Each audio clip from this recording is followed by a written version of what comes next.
أكيلي نسيت لساني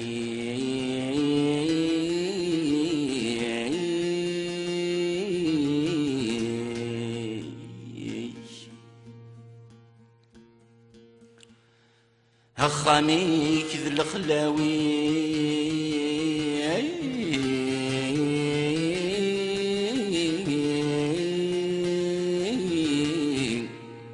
غرورك جور ذراوي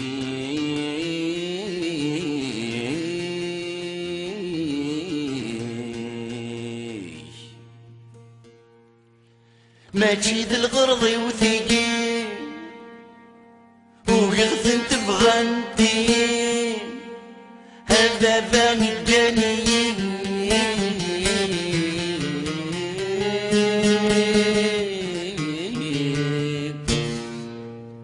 عقلين ذو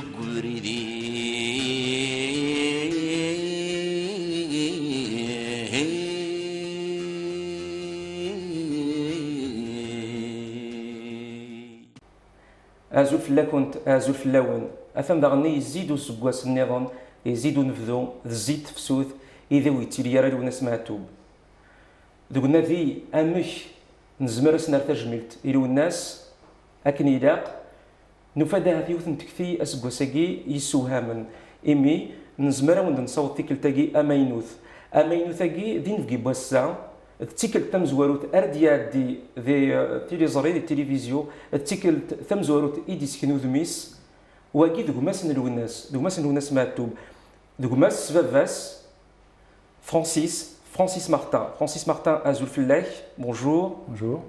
Nous sommes très heureux de vous recevoir parce que c'est la première fois que vous acceptez d'apparaître dans les médias et donc évidemment c'est une très grande joie de parler avec vous car comme disait Nietzsche, j'ignore ce que sont les préoccupations intellectuelles et lorsque nous parlons de Lounès Matoub, il ne s'agit jamais de quelque chose de superficiel. Vous savez le poids qu'il représente dans la culture kabyle et plus largement nord-africaine aujourd'hui. Donc c'est pour toutes ces raisons-là que votre présence et votre témoignage si singulier autour de votre vie et celle de la famille Matoub en général, c'est pour toutes ces raisons-là que votre présence aujourd'hui est précieuse. Je vais essayer de répondre à ce caractère précieux, d'essayer de faire de mon mieux. Et donc vous-même, comme vous le savez, chaque année les Kabyles commémorent malheureusement l'assassinat de Lounès. Là nous diffusons cette émission le 25 juin, date de son assassinat. À l'approche de cette commémoration, quels sentiments sont les vôtres? Alors que là, si je ne me trompe pas, c'est le 16e, malheureusement la 16e année durant laquelle nous allons commémorer l'assassinat de Lounès. Ce que je dis souvent dans mon entourage par rapport à cet événement-là, malheureusement l'assassinat de Lounès, c'est qu'il a laissé beaucoup de questions sur savoir qui a orchestré son assassinat. Le fait qu'il soit toujours là dans l'esprit de tout un peuple fait que chaque année qui passe nous rapproche un peu plus du jour où effectivement l'histoire sera connue. Je pense que à l'échelle de vie de peuple comme celui de l'Algérie, 16 ans c'est pas suffisant encore, je pense, pour que la vérité éclate sur les gens qui ont été à l'origine de son assassinat. Mais ce qui est certain, c'est que, à mon sens, historiquement, ça sera peut-être que dans 6 ans, dans 7 ans, dans 10 ans, il y aura forcément un jour un grand procès, un vrai procès, sur les gens qui ont commandité et qui ont été à l'origine de son assassinat. Et on voit l'importance qu'il représente pour toute une population et qu'il est encore très présent pour beaucoup de gens parce qu'il incarne beaucoup de choses. Et donc je crois qu'il faut être positif dans le sens où même si la vérité n'a pas été faite complètement sur sa disparition, déjà il est toujours là, c'est le fait des grands hommes d'être encore là parce que Nous avons tous une vie limitée sur Terre. Beaucoup d'entre nous vont disparaître, peut-être nos familles se rappelleront de nous. Lui, il incarne beaucoup de choses, il reste là. Et donc les gens, les générations futures auront à connaître effectivement de la vérité historique de son assassinat. Je pense que chaque anniversaire doit rappeler cet événement d'une grande tristesse. Et je suis convaincu qu'un jour ou l'autre, on aura tout le détail de ce qui s'est passé. On voit bien par rapport à la France, par exemple, que certains procès importants ont eu lieu 45 ans ou 50 ans après les faits, mais ils ont lieu.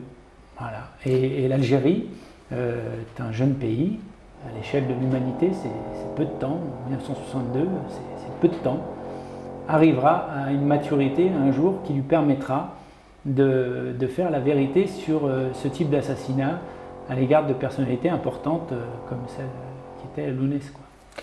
Je précise donc à l'attention de nos téléspectateurs que vous êtes vous-même avocat et que non seulement en fait vous êtes mêlé à la vie privée familiale de Lounès, mais que par ailleurs dans le cadre d'une affaire vous avez eu à défendre les intérêts de Lounès. Nous allons en reparler tout à l'heure.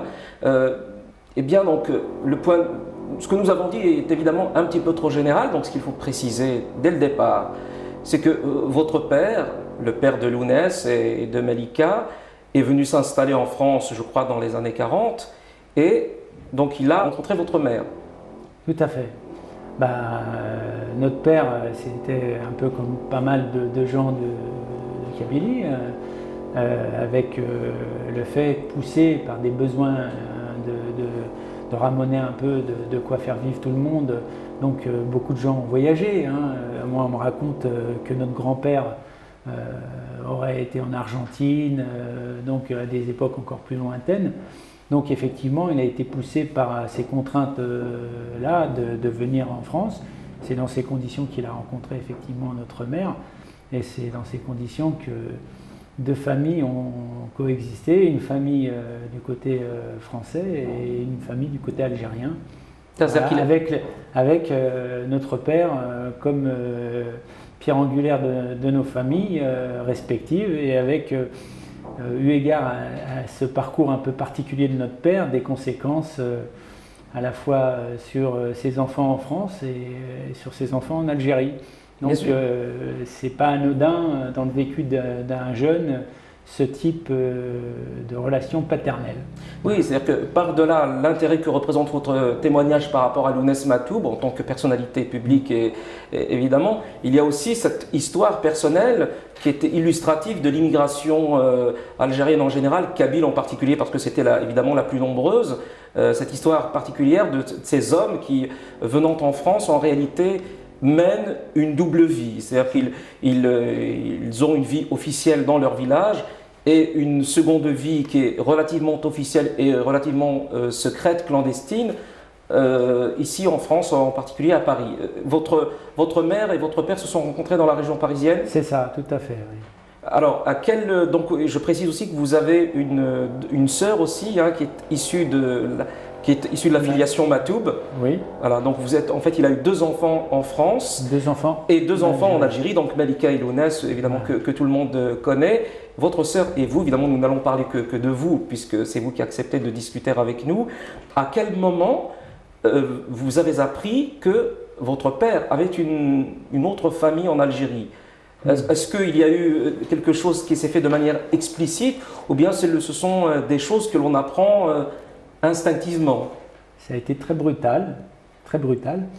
C'est rigolo parce que finalement, Lounès, dans son livre, a raconté la difficulté qu'il a eue de vivre séparé de notre père dans son enfance et dans sa jeunesse. C'est d'ailleurs une des raisons certainement qui explique sa personnalité. Oui, c'est ce que Malika Matoub aussi, donc votre sœur, dans Matoub Lounès, mon frère, insiste énormément sur cet aspect, sur l'absence du père durant toutes les premières années. Elle explique qu'elle ne le connaît pas. Elle raconte une scène, et je vous redonne la parole tout de suite après, parce que cette scène est assez intéressante. Donc à un moment donné, elle raconte qu'elle voit quelqu'un qui est assez correctement habillé, ne connaissant pas le visage de son père, elle se convainc que c'est son père, elle le suit. Elle le suit, elle se rend compte qu'il va dans un autre foyer et elle se met à sangloter, à pleurer parce que son père n'est pas revenu, comme le faisaient les immigrés à l'époque, n'est pas revenu pour l'avoir elle, sa mère et Lounès. Tout à fait. Donc une grande souffrance quand on peut penser, sommes nous-mêmes parents, quand vous avez des enfants en bas âge qui vivent une séparation du père et ressentent cette séparation comme un abandon, on peut imaginer les conséquences que ça a sur les personnalités de ces enfants. Et donc je disais par rapport au livre de Lounès, j'ai trouvé une asymétrie, si vous voulez, de l'existence par rapport à ce qu'il détaille dans son livre, c'est-à-dire que lui prend un point important, c'est le retour de son père au village, puisqu'il se produit en 72 de mémoire, et en 72 j'ai 6 ans, et pour moi c'est le départ de mon père. C'est-à-dire ça a été un énorme traumatisme. Vous me demandez comment ça a été connu de manière brutale et vive, ça a été un énorme traumatisme. Quand vous avez des relations très affectives avec votre père depuis votre naissance et qu'à 6 ans, il décide de partir du jour au lendemain et que c'est fini, vous ne le voyez plus. Donc pour moi, ça a été un énorme traumatisme, ce retour du père. Et c'est une forme, effectivement, de parcours un peu inversé, ce que je vous disais tout à l'heure, parcours inversé, c'est-à-dire que pour Lounès et Malika, la présence d'un père qui n'advient que alors qu'ils ont un certain âge, donc ayant vécu un nombre d'années dans la difficulté de l'absence du père et ayant aussi la difficulté à revivre avec lui quand il revient, parce que quand vous avez pris les habitudes de vivre sans un père, vous vous retrouvez avec un père qui est là. Et pour ce qui concerne ma sœur et moi, et mes demi-sœurs aussi, qui ont eu beaucoup d'affection pour notre père, ça a été le traumatisme inversé, c'est-à-dire qu'effectivement, lorsque le père est définitivement reparti, un sentiment d'abandon assez fort, avec des problèmes qui en découlent sur la personnalité, tout un tas de choses. Ça explique un peu les êtres, si vous voulez. Lounès est né en janvier 56. C'est ça. Vous êtes né en 66, on a 10 ans d'écart. Voilà, une dizaine d'années d'écart. Et Malika insiste aussi effectivement sur l'absence du père, et on imagine, tout à l'heure en préparant l'émission, et là aussi en parlant, on comprend cela, les implications sur la personnalité même de Lounès, qui s'est retrouvé dans un milieu presque exclusivement féminin autour de lui, la grand-mère, la mère, la sœur, et d'une certaine façon, dans ce type d'endroit, la contrainte de vivre, d'affirmer une virilité aussi exacerbée. Cela entraîne, j'imagine, des bagarres, une forme de manifestation, on va dire, ostentatoire de la virilité, liée aussi à l'absence du père. Tout à fait. Parce qu'il doit remplacer, qu'il le veuille ou non, il doit remplacer ce père. C'est à mon avis un petit peu plus compliqué que de remplacer le père. Je parle dans le jeu social. Oui, oui, dans le jeu social. Je comprends bien qu'au niveau de la vie du village, des relations sociales et culturelles qui sont ceux des villages en Kabylie, cette fonction a une certaine importance, si vous voulez. Mais à mon avis, sur la personnalité de Lounès, c'est toute l'ambiguïté, toute sa personnalité née de l'ambiguïté qu'il a eue avec cette colère de l'absence du père et cette admiration du père. C'est-à-dire que quand vous avez dans la même personne une colère du père contre le père et en même temps une admiration du père, ces sentiments controversés laissent des personnalités à fleur de peau.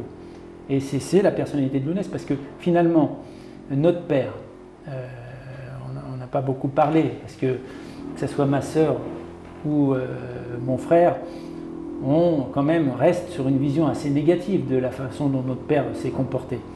Mais par exemple, sur la façon dont Lounès vit la berbérité, la langue, l'amour de la culture berbère, moi je me souviens de notre père, c'était le message qui nous véhiculait. C'est-à-dire notre père, moi en tant qu'enfant. Oui. C'est-à-dire que notre père, en tant qu'enfant, était viscéralement attaché à la langue berbère. Moi, j'ai fréquenté par exemple Paris, j'étais enfant, tout jeune, il m'emmenait dans les bistrots parisiens où le monde se refaisait dans les bistrots avec la famille, les amis. Et il parlait toujours. Il était sensible en fait à la cause kabyle. Plus que ça. C'est-à-dire que moi, enfant, comme je vous l'ai dit avant l'interview, je ne maîtrise pas la langue, ni la langue berbère, ni le kabyle, ni l'arabe. D'accord ? Et donc, quand on voyageait dans un métro, et si j'entendais parler une langue qui se rapprochait du kabyle, je disais, tiens, je disais toujours enfant, je disais à mon père, qu'est-ce qu'il dit ? Il me dit, mais je ne comprends pas. Je ne comprends pas ce qu'il dit. Je dis, comment ça, tu ne comprends pas ? Ah, il parle en arabe. Moi, je ne parle pas l'arabe. C'est-à-dire, il dit, moi, je parle kabyle, je parle en berbère. C'est ma langue. Est-ce qu'il amenait à la maison... Et donc il était attaché à la culture berbère. Il avait, ce père, ce sentiment collectif. Parce que cette blessure individuelle de Lounès, il s'ajoute à la blessure collective. C'est-à-dire que pour beaucoup, moi, je n'ai pas beaucoup de connaissances sur l'histoire de la Kabylie et des Berbères et de l'Algérie, mais intuitivement, j'ai cette connaissance, c'est que les Kabyles, les Berbères en général, même au-delà de l'Algérie, ont ce sentiment collectif d'avoir vécu un traumatisme. Je pense que ce traumatisme, il a été transmis de génération en génération. C'est quelque chose qui est ancré dans les gènes, dans la culture et dans le corps des gens. Et donc, si vous voulez, quand vous ajoutez à cette transmission historique à tout un peuple de se sentir dépossédé de ce qui a été son territoire, de se sentir dépossédé de ce qui a été sa langue, voilà, c'est ça. Quand on veut, vous rentrer dans un moule de force en disant, vous devez, à l'époque, par exemple, où il y avait les Français, vous devez être français. Voilà. Pas acceptable. Pas français. Vous voulez être arabe, parler arabe et renier ce qui est votre culture. C'est pas acceptable non plus. Donc, à partir de là, ça, si vous voulez, c'est quelque chose que le père a véhiculé et véhiculait de manière, quand il en parlait, il était habité, quoi. C'est très intéressant. Ça, par exemple, je ne savais pas que dès les années 60, votre père était en réalité sensible à cette cause. Notre père, par exemple. Il était donc arrivé à l'époque que vous avez indiqué en France. C'est ça, je crois, fin des années 40, début des années 50. Voilà, à la fin de la Seconde Guerre mondiale. Il a fait son bonhomme de chemin, il a réussi à rentrer dans les hôpitaux français. Il avait un statut de fonctionnaire. Il avait un statut de fonctionnaire, mais avec l'indépendance, les accords d'Évian. Voilà, il a dû faire un choix. Il a fait le choix de la nationalité algérienne. C'est ça, parce qu'il y a, selon ces accords, il y avait un délai, je crois qu'il allait jusqu'en 66-67, où les anciens citoyens français, statut indigène en Algérie, devaient prendre soit la nationalité, soit la nationalité française, soit la nationalité algérienne. Et votre père, le père de Lounès et de Malika Matoub, a décidé de prendre la nationalité algérienne. Bien sûr. Et mon père, comme beaucoup de Berbères et de Kabyles, a été très déçu par rapport à l'indépendance et le fait qu'on ne soit pas une Algérie plurielle.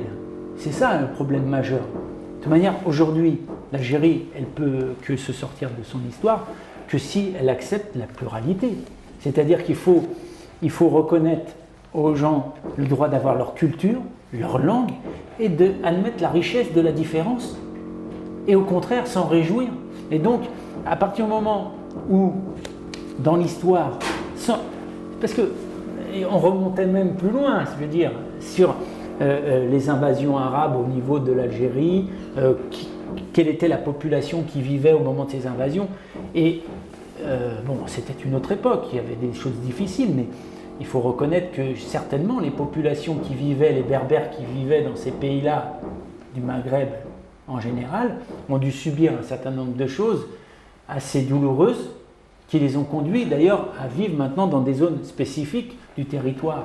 Donc ce ressenti sur l'histoire, plus cette incapacité dans le présent à accepter la pluralité et l'existence d'une culture personnelle fait que les gens, ce passif-là, il reste, et pour Lounès, il s'associe à son vécu personnel, et vous avez, si vous voulez, les éléments du puzzle qui en font que c'est une personnalité extraordinaire. Donc parce que il est toute la souffrance de ce qu'il a vécu enfant, ce tiraillement entre l'amour du père et son absence, et quelque part, le père aussi, c'est aussi la langue, la culture, et se battre pour qu'on la reconnaisse. Et donc, il a toujours été comme ça. En sachant que dans votre famille, donc kabyle, il y a aussi quelqu'un qui était artiste, hein, c'est Mouh Ismail Matoub, Oui. qui a été un musicien du grand Cheikh Al-Hasnaoui. Donc Lounès avait aussi Oui. déjà une voix qui était ouverte par la famille, déjà, Oui, dans laquelle il y avait déjà des artistes. Tout à fait, mais pourquoi il est aussi aimé maintenant, alors que ça fait déjà 16 ans qu'il est décédé? Parce que c'est un très grand artiste. Parce que c'est un très grand artiste et parce que il a, par ses textes, son amour de la langue, le combat qu'il a mené, les gens, quand ils parlent de lui, c'est ça. Je veux dire. Et c'est parce qu'il dégageait quelque chose de vrai, d'unique, Oui. que ça reste. C'est ça. Et qu'est-ce qui fait les grands artistes? Pourquoi les gens sont des artistes? Parce qu'ils ont un parcours personnel qui les amène à être différents du commun des mortels. Et c'est son parcours personnel qui l'amène à être différent. Et ça, c'est effectivement, ça a été, je pense, alors c'est un point de vue personnel de son vécu, que je connais par transposition, si vous voulez. Par exemple, ce fait de vivre qu'avec des femmes, c'est un point que j'ai avec lui. Lui, il avait la grand-mère, la mère, moi j'avais ma mère et mes sœurs. J'ai ma sœur on a le même père, Joël, hein, mais j'ai aussi, on était 6 enfants du côté de ma mère, 5 sœurs. D'accord. Ah oui, c'est un point commun avec Lounès. 5 sœurs. Joël est né quand? Est né en 1962. Bon là on sort peut-être de la conversation, mais c'est quand même intéressant votre réflexion sur la manière dont Lounès s'est construit d'un point de vue artistique. Moi j'ai même tendance à penser que cette voix si exceptionnelle que tout le monde lui reconnaît, eh bien moi j'ai cherché à comprendre le mystère de la fascination qu'elle exerce sur nous tous, et je pense que c'est parce que Lounès chante comme une femme. C'est avec une voix virile, très virile, je pense qu'il a une sensibilité extrêmement féminine. Et j'ai compris cela en fait en écoutant sa mère chanter. Parce qu'il a des intonations vocales qui ressemblent en fait des éléments dans la voix qui font ressembler la voix de Lounès, pas la voix, on va dire, plutôt une certaine manière de chanter qui fait ressembler la voix de Lounès à celle de sa mère, malgré toutes les différences évidemment qu'il peut y avoir avec une... Peut-être, je vous laisse juge de cette analyse comparée des voix. Moi, personnellement, je crois que dans chaque être humain, il y a une part de féminité et de masculinité. Chose que Lounès admettait parfaitement, parce que nous en avons paré ensemble. Oui, tout à fait. Et je pense que, par exemple, pour être un vrai artiste, la part de féminité doit être quand même assez importante, parce que c'est la sensibilité.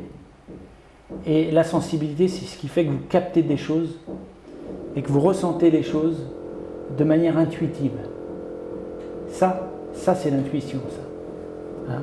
Donc je pense que quand vous dégagez quelque chose aussi, vous savez, quand votre personne, quand vous parlez, quand vous dégagez quelque chose de fort, c'est une part de féminité. Et effectivement, quand on a été jeune et élevé au milieu de femmes, on est forcément baigné de cet aspect des choses. C'est indéniable. Le retour de mon père fut pour nous aussi inattendu qu'inexpliqué. Depuis les années 60, il vivait à Paris avec son autre famille et ses enfants, Francis et Joël, dont nous ne connaissions pas encore l'existence. Pourquoi est-il revenu en les laissant en bas âge avec leur mère? Nous ne le sûmes jamais, car il y a toujours eu un voile de pudeur dans nos relations avec mon père.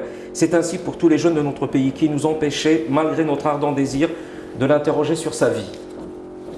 Oui.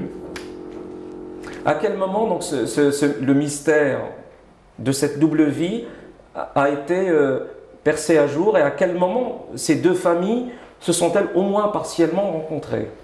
Alors, en ce qui concerne ce moment charnière du retour du père en Algérie, il y a eu, quand j'étais enfant, des choses qui ont été dites.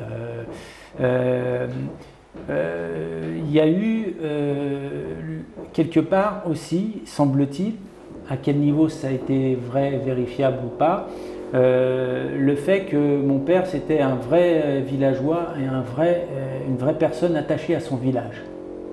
Je ne sais pas si vous vous êtes renseigné, mais par exemple notre père était quelqu'un considéré comme sage dans son village. C'est-à-dire que quand il est reparti, quand il était à la retraite, avant qu'il décède, il y a la fameuse place du village où les anciens discutent. Il était considéré comme quelqu'un d'éclairé, d'intelligent et à qui on pouvait poser des questions et aller rechercher des réponses. Donc c'était une personne très intelligente. Donc il est parti en 72, je pense, une des raisons aussi, c'est qu'il appartient à un village. Cette notion de communauté de village, pour vous, elle a été déterminante aussi dans son choix. Je vous retourne la question, oui. Parce que j'ai moins de connaissances que vous sur... mais intuitivement, je pense que l'homme est un individu mais appartient à une communauté. Sur ça, nous sommes parfaitement d'accord. À plus forte raison pour les gens de sa génération. Voilà. Et le sentiment d'appartenance voilà. à une communauté, à un village est inséparable. Je pense que ça s'est conjugué à deux phénomènes. Oui. Au phénomène qu'il a eu cet appel du village. Je pense que certaines personnes lui ont dit aussi qu'il avait sa famille là-bas, il avait ses enfants, qu'il avait une responsabilité à leur égard, hein, ce qui est exact. Hein. Et le fait aussi que l'Algérie était devenue une Algérie indépendante, que finalement il restait un Algérien, que sa place était plus dans son village que dans la France. Il n'était pas français, hein, qui se considérait comme algérien. Donc je pense qu'un certain nombre de choses ont cheminé chez lui qui ont fait qu'il a fait à un moment donné un choix. J'espère. Il a fait un choix, il a fait le choix de dire je retourne vivre en Algérie. Voilà. Donc c'était de manière indirecte pour répondre à Malika. Je pense que ce choix, il l'a fait avec difficulté aussi, parce que ce soit un choix dans un sens ou dans un autre, moi je ne suis pas pour régler des comptes avec nos parents. Je ne sais pas si vous avez des parents aussi, on peut toujours régler des comptes avec des parents. On a forcément fait quelque chose qui ne va pas. Moi je pense que c'est plus dans la compréhension de leur parcours, de leur vécu, ce qui d'ailleurs rend plus acceptable ce qui s'est passé, que l'on peut comprendre pourquoi les choses se sont passées. C'est-à-dire pourquoi, effectivement, cet homme a été déchiré entre deux familles et à un moment donné, il a fait un choix qui a été dur pour lui aussi. Je pense qu'il n'a pas vécu dans la sérénité les choix qu'il a fait, mais il a fait un choix. Évidemment. Et à partir de là, effectivement, ça remarque, en ce qui me concerne, en tous les cas, la rupture avec le père et l'absence du père à partir de l'année 1972. Et votre deuxième question, c'était... Alors, j'espère ne pas... Comment on s'est connus Alors, avant d'arriver à cela, parce que ce que vous me dites me donne quand même l'idée d'une autre question, j'espère ne pas trop entrer dans votre intimité, mais je vous la pose, donc ne soyez surtout pas gêné de me dire que vous ne souhaitez pas répondre. Votre mère, donc, est-ce que vous savez s'il a pu parler de sa situation là-bas à votre mère, la manière dont elle a pu l'accepter et puis comment elle a pu réagir après le... Je pense que notre père était ambivalent, c'est-à-dire qu'il a eu un discours à géométrie variable certainement, hein, dans les deux femmes de sa vie. Hein.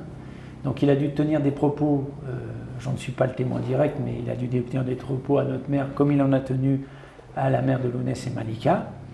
Et à partir de là, à un moment donné, il a fait un choix dans un sens, puis après il a fait un choix dans un autre.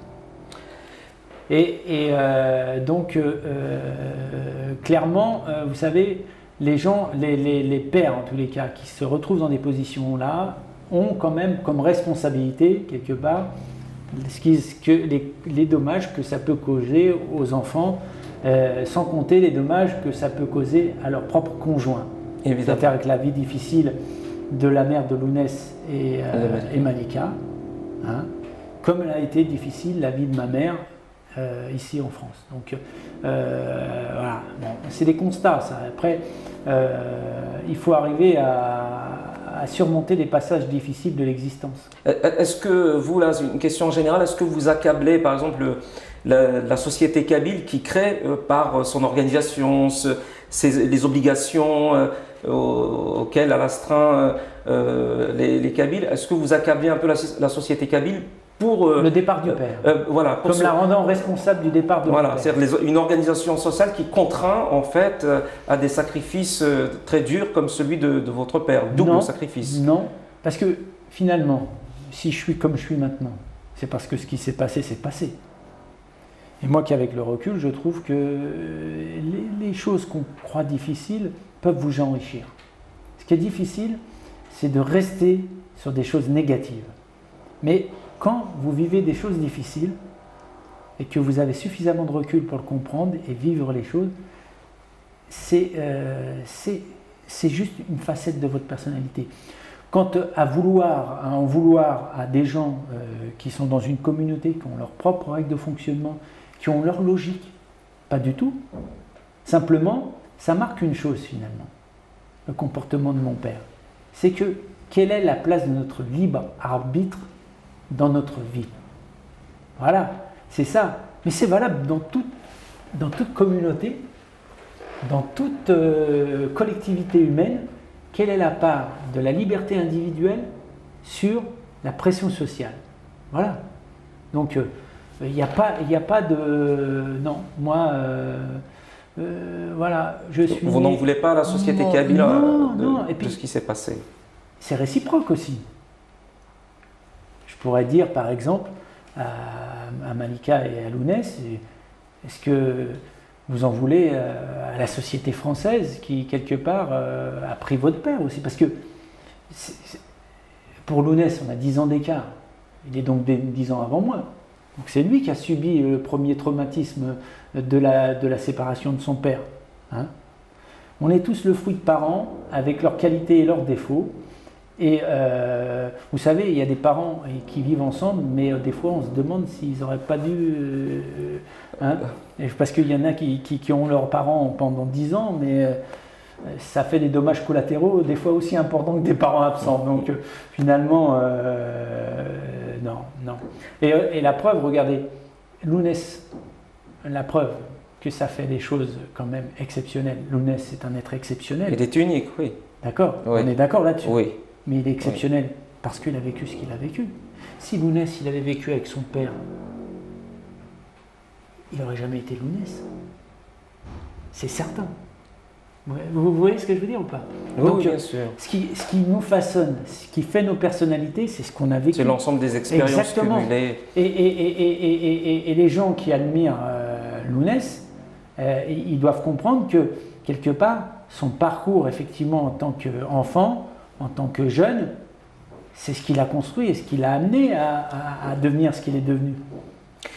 Bien qu'il ait émis des regrets devant moi en parlant comme ça avec lui sur certains événements de sa vie, c'est-à-dire il pense, oui, il serait parfaitement d'accord avec ce que vous venez de dire, néanmoins il pense qu'il y a des épreuves dans sa vie qu'il aurait pu éviter, hein, c'est-à-dire qu'ils ne l'ont pas enrichi selon le principe que vous émettez. Parce qu'il est une personne qui fonçait, qui était à fleur de peau, et qui des fois réagissait par ses tripes plus que par son esprit sur certaines choses. Hein. Alors Lounès, vous l'avez rencontré pour la première fois lorsque vous vous êtes rendu en vacances en Kabylie, en 1976, 75-76. Oui, quelque chose comme ça, oui. C'est un voyage très important pour moi. Parce que bon, c'est la première fois que j'allais chez mon père en Algérie. Comment le voyage s'est-il organisé? Ça s'est organisé de manière à ce qu'on passe 2 mois entiers là-bas. Votre mère était d'accord? La mère a été forcément d'accord puisqu'il fallait une sortie de territoire pour aller en Algérie. Donc on a eu avec ma sœur Joëlle cette sortie de territoire et nous sommes allés donc pendant 2 mois chez notre père. Donc ça a été la rencontre des 2 familles. Je pense que ça a été vraiment quelque chose quand même d'exceptionnel à vivre à l'échelle d'un enfant qui se retrouve chez le père avec la famille de ce père. Donc c'est la prise de conscience en tant qu'enfant de cette double vie, du fait qu'il y a une vie là-bas, avec la mère de Lounès et Malika qui a été gentille, qui nous a accueillis comme il faut. Ma sœur a eu plus de mal parce qu'elle était plus grande, donc ça reste pour elle, comme pour certainement Malika quelque part, la mère avec qui le père est reparti, un peu plus compliqué peut-être pour ma sœur parce qu'elle était plus âgée. Et c'est la découverte aussi de Lounès. Ça a été une découverte incroyable parce que pour lui, d'avoir un petit frère, c'était quelque chose de très très important. Il écrivait, c'est ma sœur Malika qui me l'a dit, il me l'a dit aussi lui, il écrivait des petits mots en disant qu'il a un frère, etc. dans son cahier d'école.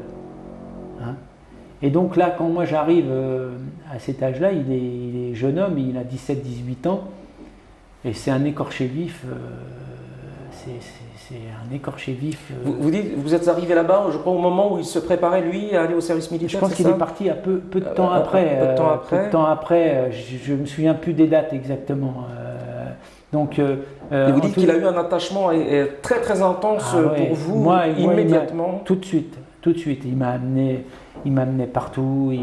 Il me faisait faire de la mule, on faisait des tours de mule. Je me souviens d'une anecdote comme ça dans le village de notre père, Taourik Moussa. Donc il y avait une mule un peu récalcitrante et Lounès m'a dit viens, je vais t'emmener faire un tour dans les chemins du village et on monte tous les deux sur cette mule là et on part dans la montagne comme ça et d'un seul coup la mule se met à s'emballer et monte sur le versant de la montagne comme ça et redescend prêt à tomber dans le précipice et c'est Lounès qui maîtrise la mule, il tapait sur la mule pour qu'elle se calme et je me souviens, il a arrêté la mule au bord du précipice du village.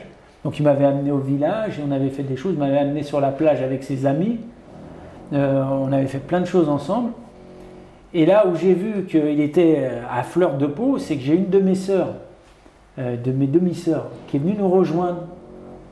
Alors moi j'étais content parce que ça faisait 1 mois et demi que j'étais en Algérie, je vois ma sœur, une de mes sœurs qui arrive et qui avait un copain à l'époque, un Kabyle, donc, avec qui j'étais déjà très proche en France. C'est un Kabyle, il faisait du judo, tout, il m'a amené au judo en France, quoi. Et là ils arrivent tous les deux. Et là je les vois, je suis super content, quoi. À la fois de voir ma sœur et de voir de l'ami de ma sœur. Et alors Lounès, il est rentré dans une jalousie. Comment tu peux aimer ce gars-là qui est le copain de ta sœur et moi ton frère? Et moi ton frère? Et là il s'est mis en colère. Et moi j'avais 8 ans, j'ai découvert la colère de Lounès en disant oui, tu le préfères à moi, je suis ton frère, etc. Mais c'était incroyable. Et puis quand il se mettait en colère, il pouvait rentrer dans des colères. Et puis il était tout le temps à se prendre le bec avec le père. Tout le temps. Vous avez assisté en fait oui, tout le temps. C'était une confrontation. Il provoquait le père. Et donc, mais quelque part, un jeune de son âge, quand on ramène à son histoire personnelle des relations avec le père, que faire d'autre que provoquer le père? Que faire d'autre que provoquer le père? Durant ce mois et demi, vous le voyez déjà en activité artistique avec sa mandoline? Un peu, parce qu'il y a eu un mariage, qui a été célébré. Et je ne sais plus pourquoi. Il faudrait demander à Malika, elle a peut-être meilleur souvenir que moi. Je pense que notre famille devait être impliquée dans ce mariage, puisque le mariage a eu lieu dans la maison de notre père. Et il y a eu de la guitare et tout ça. Il y avait Lounès qui jouait déjà de la guitare à ce niveau-là, y compris quand on allait sur la plage. Mais moi, si vous voulez, son côté artistique m'est passé un peu au-dessus de la tête. C'est plus les relations. Ce qui vous a frappé, c'est plutôt ce lien avec ce frère qui s'est attaché avec une telle intensité à vous. Ah oui, oui. C'est fou de se dire que vous voyez si peu dans la vie. Mais qu'il y a un truc qui fait que... Et lui, quelque part, je pense souvent à la chanson « Toi, le frère que je n'ai jamais eu ». Il est venu, le chanteur, à l'inauguration de Saint-Rue. Et quelque part, c'est ça. C'est finalement, quelque part, on rêve un frère qu'on n'a jamais eu, quoi. Ouais. Surtout qu'il vivait qu'avec des femmes. Moi, je vivais qu'avec des femmes. Finalement, il incarnait le grand frère que j'ai jamais eu, comme moi j'incarnais son petit frère qu'il n'avait jamais eu. Et donc l'imaginaire va développer des choses au point que même quand vous vous croisez dans l'existence, parce que on peut pas dire qu'on a vécu ensemble, c'est pas vrai. Je veux dire, j'ai pas vécu avec mon frère. Hein. On s'est croisés dans la vie, on s'est beaucoup plus vu quand j'étais adulte, parce que comme vous l'avez dit, j'ai été aussi son avocat sur un certain nombre de dossiers qui l'ont concerné. Mais ça, il y a une fraternité certaine, comme quoi, et puis ce rapport au père difficile, commun. Je veux dire, ça c'est la base de tout, quoi. Votre père revenait ensuite en France? De temps en temps. De temps en temps. Il revenait pour les vacances. Il est revenu beaucoup quand j'étais enfant. À chaque fois, c'était un déchirement, d'ailleurs. C'était des scènes horribles de départ. On était obligé de m'enfermer tellement je pleurais, quoi, qu'ils repartent. Et donc ça, c'est des scènes qui vous marquent, qui marquent votre entourage, parce que ma famille, c'était difficile aussi. Donc ça a été des allers-retours un peu difficiles, quoi, hein.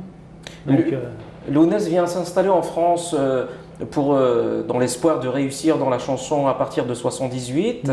Il cherche à vous rencontrer, à vous retrouver à ce moment-là ou... On se croise. Donc vous êtes à quel endroit en 78, 79, soit Noisy-le-Sec dans le 93. C'est ça. Lounès donc s'installe plutôt dans le... Donc il s'installe d'abord à Annemasse, à Moissac, hein, dans le sud. Il vient à Paris. Et là, vous vous retrouvez quand même. Il vient vous chercher chez vous on se croise de temps en temps. Il vient. Je vous ai dit, quand il préparait certains concerts, il est arrivé qu'il stocke son matériel chez ma mère. Donc il entretenait de bonnes relations avec votre mère? Oui, ils ont toujours eu des relations courtoises. Mais Lounès est quelqu'un de très, très, très gentil. Très, très gentil. Donc c'est vrai, il est profondément gentil. Donc, oui, je suis d'accord avec vous. Donc, je pense qu'effectivement, il a eu des choses difficiles avec le père. Mais bon, même avec notre père, il n'a pas... Je pense qu'en vieillissant, la sagesse aidant, il a assoupli un peu ses relations avec le père. Il a été un peu plus gentil avec lui. Il lui a dédié un de ses plus beaux textes, dont l'avant-dernier album, On tous les miens. Donc c'était après le décès de votre père. Il a écrit un très très beau texte. Alors vous êtes allé voir Lounès, parce qu'il faut dire que les gens pareil ne savent pas forcément, mais Lounès a tenu un café pendant quelques mois. Oui. J'ai donc à Aubervilliers. Ouais. Je crois que c'était en 79-80 peut-être. Je suis allé avec mon père faire un tour dans ce café qui fut éphémère. Hein. Ça, mais bon, Lounès n'était pas un homme d'affaires. Hein. Oui. Et surtout pas un cafetier, parce que d'après ce qu'on m'a expliqué, comme je vous le disais tout à l'heure, en fait, il y avait beaucoup de ses copains qui venaient boire, donc il n'osait pas les faire payer.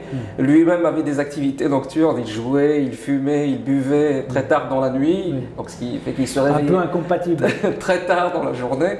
Et je crois qu'il a fait faillite au bout de quelques semaines. Oui, ça n'a pas tenu. Mais donc, parce que ce qui m'intéresse là, c'est que vous l'avez quand même un peu vu dans ces moments-là, voilà, dans les différentes phases, à la fois de l'ascension, les moments d'hésitation de Lounès. Il a réussi très, très rapidement. Il a cherché comme beaucoup de Kabyles. En réalité, il a lui-même suivi le Oui, parcours le d'un chemin, Kabyle type, le le chemin chemin, en le achetant, chemin. en achetant un café, comme, ou en gérant un café comme Comme l'on ça, fait. et comme ça se fait encore. Comme J'ai ça, des voilà. clients, moi, j'ai des clients qui exploitent encore ce type d'activité chez les Kabyles. C'est quelque chose qui était très présent. Il y a eu des grands patrons de brasseries parisiennes. Mais Lounès, le business et Lounès, c'était pas, ça allait pas, quoi. Et vous avez donc, durant ces années 80, il y a eu une ascension chez Lounès, il a commencé véritablement à devenir connu, puis même à devenir un symbole. Est-ce que de loin vous suiviez un petit peu ce parcours, ou Oui. la vie Oui, mais un peu différente que vous aviez Finalement, maintenant qu'on est plus âgé, maintenant que ça fait 16 ans que Lounès est décédé, les histoires familiales sont intéressantes. Je vous le disais, ça aurait été bien longtemps avant, je n'aurais pas trouvé d'intérêt à notre discussion. C'est-à-dire, il y a la famille d'un côté, et puis la vie publique de l'autre. Là, ça a un intérêt parce que c'est historique aussi par rapport à son personnage public Bien qu'il sûr. représente pour vous. Bien sûr. Hein? Donc, mais à cette époque, dans le début de sa carrière, c'est resté très cloisonné. Par exemple, moi, mes proches savaient que mon père était kabyle, mais personne savait que mon frère c'était Matoub Lounès. C'est-à-dire personne. Hein? Je vous ai même dit que j'ai joué au football à Noisy-le-Sec. Noisy-le-Sec qui avait été repris en main par les frères Sanjak, Jamel au début. Moi je jouais dans l'équipe junior de Noisy-le-Sec. Je suis, après le service militaire, passé dans l'équipe senior. C'était Jamel Sanjak qui s'en occupait. Mais Il n'a jamais su avait que vous étiez le frère de Il n'a Matoub. jamais su. Il n'a jamais su. Je lui ai jamais dit. Je suis pas allé le voir. Je lui ai dit, tu sais, je suis le frère de Matoub Lounès. Donc c'était. Pardonnez-moi, sans même. Là, ça m'intrigue en réalité. Oui. Parce que sans même dire je suis le frère de Lounès Matoub. Oui. Très bien. Mais pourquoi ne lui avez-vous pas dit simplement je suis moi aussi Parce qu'il ne me kabyle l'a pas demandé. Vous ne cherchiez pas de, on va dire Non, parce de que sympathie si, à partir de si cette. Je vais le voir en lui disant, en fait, Jamel, je te rappelle quand même que je suis un demi-kabyle, d'accord? Ça veut dire quoi? Je vais le voir pour lui dire, Jamel, comme je suis un demi-kabyle, c'est bien que je joue comme titulaire. D'accord. Hein? D'accord? Donc, le foot, c'est le foot. D'accord? Non, mais Donc, en ayant des discussions non, à mais côté. si j'avais bon, été proche de lui, tous mes proches, j'en ai eu à Noisy-le-Sec des amis, y compris des berbères, ils savaient que j'étais, que mon père était kabyle. D'ailleurs, on a vécu dans la cité avec mon père. J'ai vécu dans une cité en Seine-Saint-Denis pendant toute ma jeunesse, quoi. J'ai fait mes études dans un lycée de banlieue. Donc, mes proches savaient. Ouais, c'est comme vous, par exemple. Lounès, ses proches, ils savaient que j'existais. Ses amis. Il le disait à tout le monde.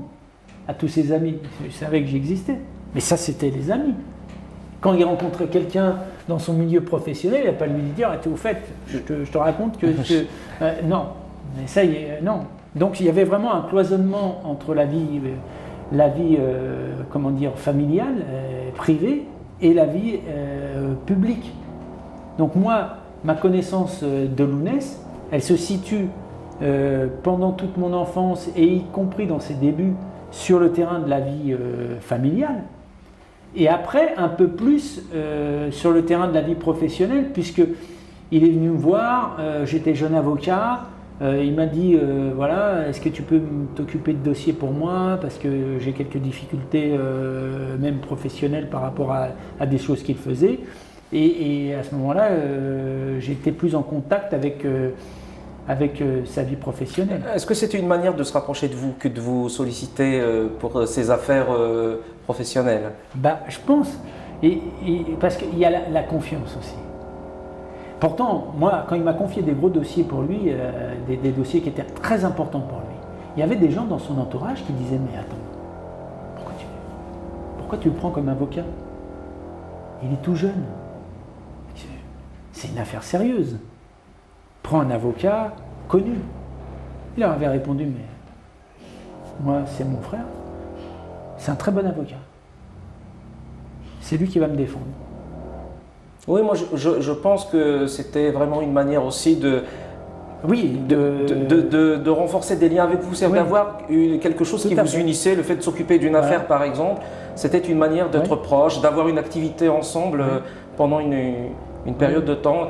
Et je pense aussi, parce que je l'ai entendu parler de vous dans 96, 97 je crois, c'était la première fois que j'entendais parler de vous, et il parlait de vous pour, comment dire, en termes élogieux, hein, en parlant de vous, je pense pour lui c'était une fierté de dire qu'il avait un frère qui était avocat. Comme vous le savez, il a quitté l'école assez tôt et puis à chaque fois il a eu des difficultés au lycée, au collège, etc.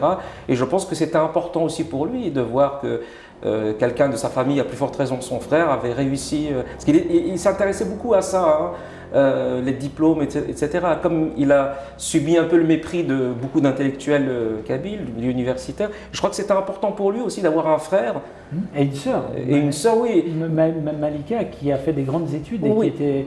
qui a eu des diplômes universitaires et qui aurait dû normalement, si le destin n'en avait pas voulu autrement, devenir avocate aussi. Oui, elle a commencé aussi, elle a fait des études de droit. Et elle, dans son livre, évidemment, donc Matou Lounès, mon frère, paru sauf erreur de ma part en 99, elle explique que Lounès, évidemment, l'incitait énormément à faire des études. Et je crois que c'était peut-être pour lui, je crois, hein, une forme de revanche. Par rapport à, bon, c'est de sa faute d'une certaine manière s'il n'est pas allé à l'école, hein, mais c'était une revanche indirecte sur les gens qui le méprisaient par rapport à à la carence scolaire, pas du tout à la carence culturelle, parce que Lounès, je précise, lisait énormément. Ceux qui ont pu le faire, parce que c'est pas tout le monde, ceux qui ont pu le faire, ça vient d'une méconnaissance quand même. Par rapport à Lounès. Par rapport à la vie même. C'est-à-dire que quand vous prenez des gens qui ont la sensibilité et le parcours de Lounès, ils ne peuvent pas fonctionner dans un cadre scolaire. Sûr. Je veux dire, ils ont une intelligence différente. Leur intelligence, elle ne peut pas... L'institution, ça représente quoi pour un jeune? L'institution, que ça soit scolaire, universitaire, tout ce que vous voulez, c'est le père. Ouais, il représente le père. Quand vous avez des problèmes, comme Lounès avait avec son père, comment voulez-vous réussir dans le cadre de l'institution scolaire? Lounès était un garçon très intelligent, intuitif, mais il ne pouvait pas réussir à l'école. D'ailleurs, c'est pas grave. Non, c'est pas grave, elle a très bien réussi. Il a très bien réussi. Mais c'est pour vous dire que c'était impossible qu'il réussisse à l'école. Non, parce que dans la perception commune, ne pas réussir à l'école signifie inculte. Et ce n'était pas du tout le cas de Lounès, qui était très curieux. Oui, c'est ce que je vous dis, c'est une erreur. C'est ça. C'est que Lounès était quelqu'un de très très curieux. Non seulement il lisait Black Lorock, la BD, donc c'était le héros de son enfance, mais il a lu également, nous en avons parlé plusieurs fois, il a lu à peu près tout ce qui s'écrivait sur l'Algérie, aussi bien l'histoire que les œuvres de fiction, tout ce qui donc c'est pour préciser que c'est pas une liste encyclopédique de tout ce qu'on a lu. Non, c'est-à-dire que lui. Je parle de curiosité, et d'intérêt pour la culture en général. L'intelligence, parce que effectivement dans la société, je vois d'après ce que vous me dites que dans la société kabyle c'est la même chose.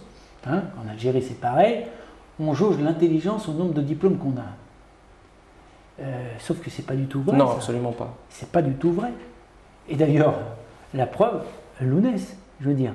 Simplement, il y a des gens qui ont la faculté de se glisser dans un système scolaire, qui vont d'ailleurs peut-être même réussir de très brillants diplômes, mais qui ne sont pas intelligents.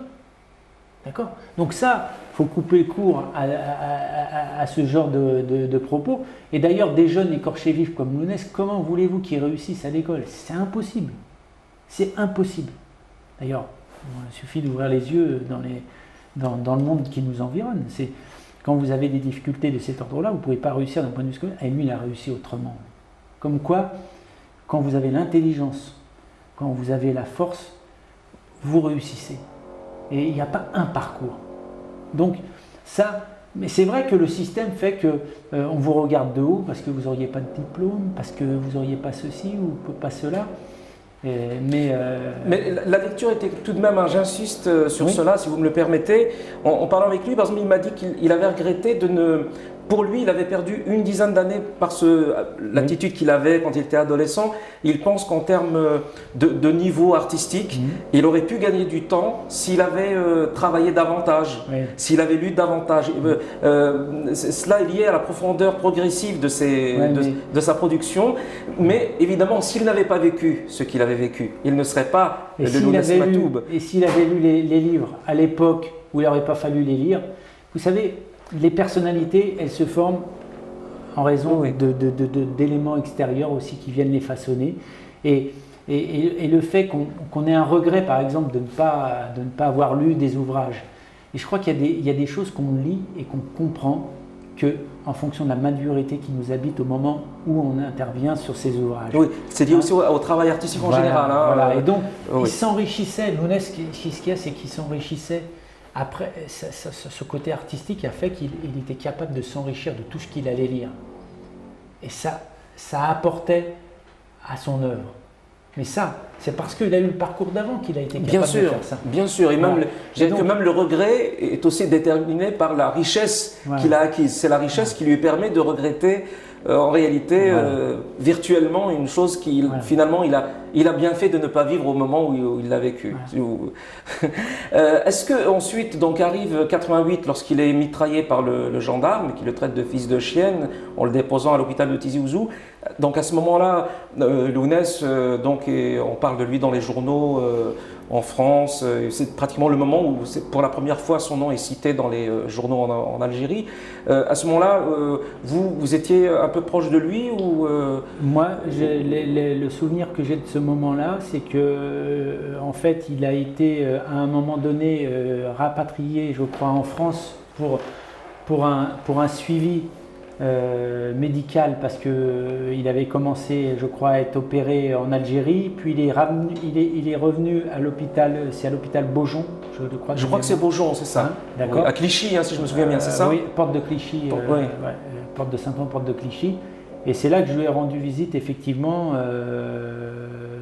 quand il était hospitalisé là-bas. Mais bon, à l'époque, j'ai pu refaire le circuit avec son histoire. Il était très impliqué dans la lutte du mouvement culturel berbère. Et en fait, il était plus impliqué dans tout ça. Et finalement, on n'a pas eu beaucoup de contacts dans la période qui a suivi ces opérations.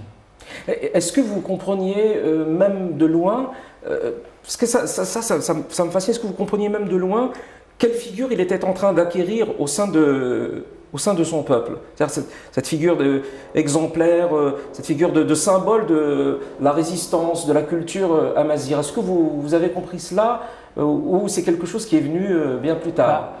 Non, moi je l'ai compris effectivement dès ces périodes-là. Et encore une fois, en interne, cette notion-là était déjà présente. C'est-à-dire, quand je dis en interne, c'est dans le milieu familial. Vous comprenez que c'était quelqu'un d'important. Oui, et puis et l'importance du combat aussi. Parce que avant de devenir une personne importante, c'était son combat qui était important. C'est-à-dire... c'est l'importance du combat qui a conféré à Lounès aussi cette importance. Ah oui. S'il est devenu aussi important, c'est parce que le combat est très important pour tout un peuple. C'est-à-dire, quand je vous disais l'importance du père sur ce message-là aussi, c'est qu'effectivement, c'est présent dans la culture familiale, paternelle aussi, ce combat pour ça. C'est-à-dire, c'est une injustice. Il y a un truc qui est commun, c'est de ne pas supporter l'injustice, à tel point qu'on peut se porter à soi du discrédit. Parce que quand vous vivez l'injustice, des fois vous pouvez avoir une réaction qui vous discrédite. Parce que vous perdez vos moyens, vous allez vous mettre dans une colère telle que vous perdez vos moyens. Et ça, c'est quelque chose de fort qui est véhiculé par le père, ce sentiment d'injustice. Et que ce soit pour mon père ou pour Lounès, le fait qu'on ne puisse pas parler sa langue, écrire sa langue, qu'on vienne vous interdire de la parler, c'est une injustice insupportable. Donc c'est ça. Et c'est son combat. Et il vit ce combat-là. Et c'est pour ça qu'après, il va réussir. Parce que ce combat, il est collectif. Parce qu'il est ressenti viscéralement, pas que par ce qui était mon père et mon frère. Il est ressenti viscéralement par tout un peuple. Et au-delà d'un peuple, il ne faut pas oublier, la culture berbère, elle est présente dans d'autres pays que l'Algérie. Donc, c'est toute une population qui se sent privée et se sent pas respectée, qui sent une injustice. Est-ce que votre père, vous avez eu l'occasion donc on va dire dans les dernières années, dans les années 90, vous avez eu l'occasion de parler de Lounès avec lui ou pas? Parce que j'aimerais savoir quel est le point de vue de votre père sur Lounès. C'était comme Lounès, c'est-à-dire de l'admiration. Ah, il vous l'a dit explicitement ou c'est quelque chose que vous compreniez en sous-entendu? C'est de l'admiration. Le père admire le fils. Le père admire le fils, mais leur relation est impossible. Donc, je t'aime moi non plus, comme on dit. Je t'aime moi non plus. Donc en même temps c'est une souffrance. C'est une souffrance parce que il aurait voulu donner au fils l'affection qu'il ne lui a pas donnée. Et en même temps, leur relation était tellement tendue qu'ils n'arrivaient pas à se la donner. Et en même temps, Lounès a toujours admiré quelque part son père, parce que c'était un être, comme on disait, vous parliez d'école. Notre père, il n'a pas fait d'études, mais c'était une personne extrêmement intelligente, un renard. Si vous parlez aux gens qui l'ont connu, c'était quelqu'un d'extraordinairement intelligent. Mais il n'a pas fait d'études. Comme quoi, vous voyez, pareil. Hein? Donc là, le père était admiratif du parcours de son fils. Oui, et puis il avait les théories. Comme il savait qu'il avait quand même raté un petit peu quelques trucs, quand même, le père, il avait un petit peu raté quand même certaines choses. On peut objectivement le dire, sans le critiquer méchamment. Et il avait donc ce truc, cette fierté de dire que ses enfants avaient réussi. Tous ses enfants avaient réussi. C'est-à-dire que Lounès, c'était un très grand chanteur. Malika avait fait des super études. C'était une juriste de qualité. Ma sœur Joëlle était chef d'entreprise, avait monté son entreprise, était donc une chef d'entreprise qui avait réussi. Et moi, j'étais avocat, j'avais réussi. Donc en fait, tous ses enfants ont réussi. Voilà. C'était le bilan global qu'il faisait. Et donc, vis-à-vis de Lounès, il était bien sûr très, très fier de sa réussite et en même temps inquiet. Inquiet parce que...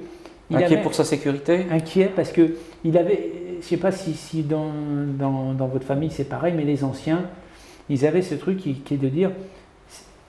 Pour vivre heureux, vivons cachés. Bien sûr, tous les parents sont comme ça. Voilà. Je pense qu'il aurait préféré que son fils soit heureux, mais qu'il ne mette pas sa vie en danger. Et donc, c'est légitime. Il était quelque part inquiet parce que il le connaît, il connaît sa fougue, son énergie, il est prêt à tout. Donc quelque part, il sait que c'est dangereux. Donc, c'était pas, le père n'était pas comme ça. Il véhiculait un message que je vous ai indiqué, mais en même temps, il fallait faire attention à ceci, cela. Bien sûr. Voilà. Hein? Des fois, il disait souvent, il faut faire l'âne pour avoir du son. C'est-à-dire que des fois, il vaut mieux passer pour un peu abruti pour arriver à ce qu'on veut. Donc c'était quelqu'un qui était plutôt rusé, qui faisait plutôt des choses, n'était pas aussi fonceur que Lounès, quoi. Lounès, c'était une explosion. Et là, le père était un peu inquiet, effectivement, de ça, quoi. Je pense, j'ai ressenti ça en tous les cas. Pendant que vous parlez, je me souviens d'une anecdote racontée par Lounès dans une émission de radio en 84. Et il semble qu'il y avait aussi de la complicité entre les deux. Il plaisantait sur le fait, sur le ramadan. Et donc il explique qu'il ne fait pas le ramadan, etc. Et qu'avec son père, ils se sont compris tous les deux. Donc il explique que sa mère, comme toutes les femmes kabyles le faisaient, mais que son père et lui se sont alliés pour éviter de faire le ramadan. Donc je me dis, il devait y avoir aussi, selon les phases de leur vie, donc ces moments où ils pouvaient avoir une véritable complicité presque amicale en réalité. Parce que ce type de rapport en Kabylie entre un père et son fils, ce type de rapport est rare. Mais c'est un point commun, point commun qu'ils ont ensemble, qui est assez fort. C'est la laïcité. Pourquoi? Parce qu'ils revendiquent la liberté.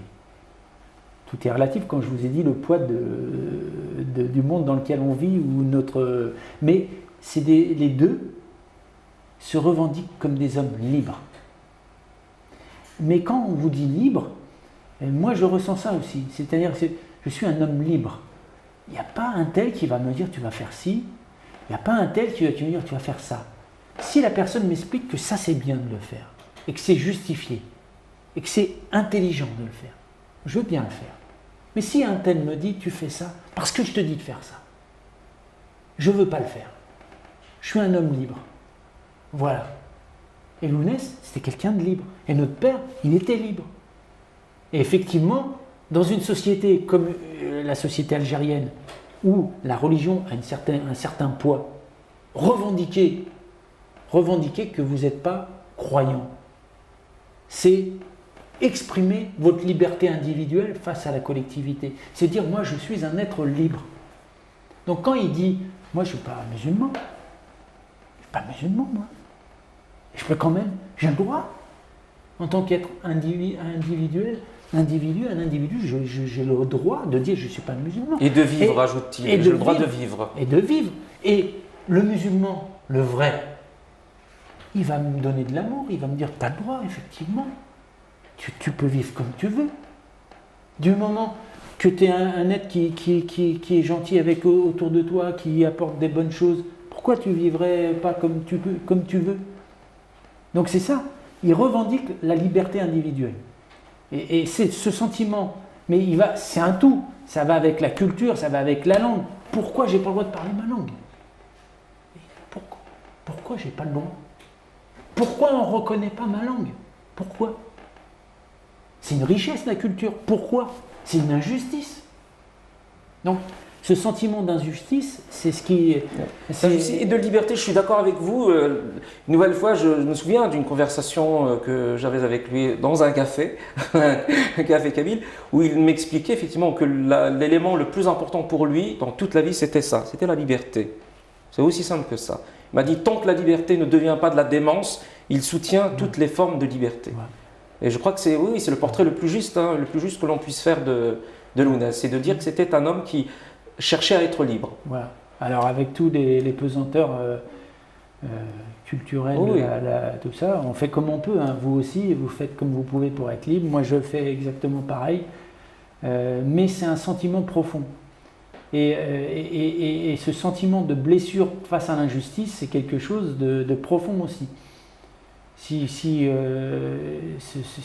Ça développe une rage, une colère à l'injustice, mais finalement avec le recul il faut arriver à la maîtriser, parce que finalement quand on se met vraiment en colère et qu'on dépasse un certain niveau, finalement on va à l'encontre de son combat, quand on va au-delà de certains.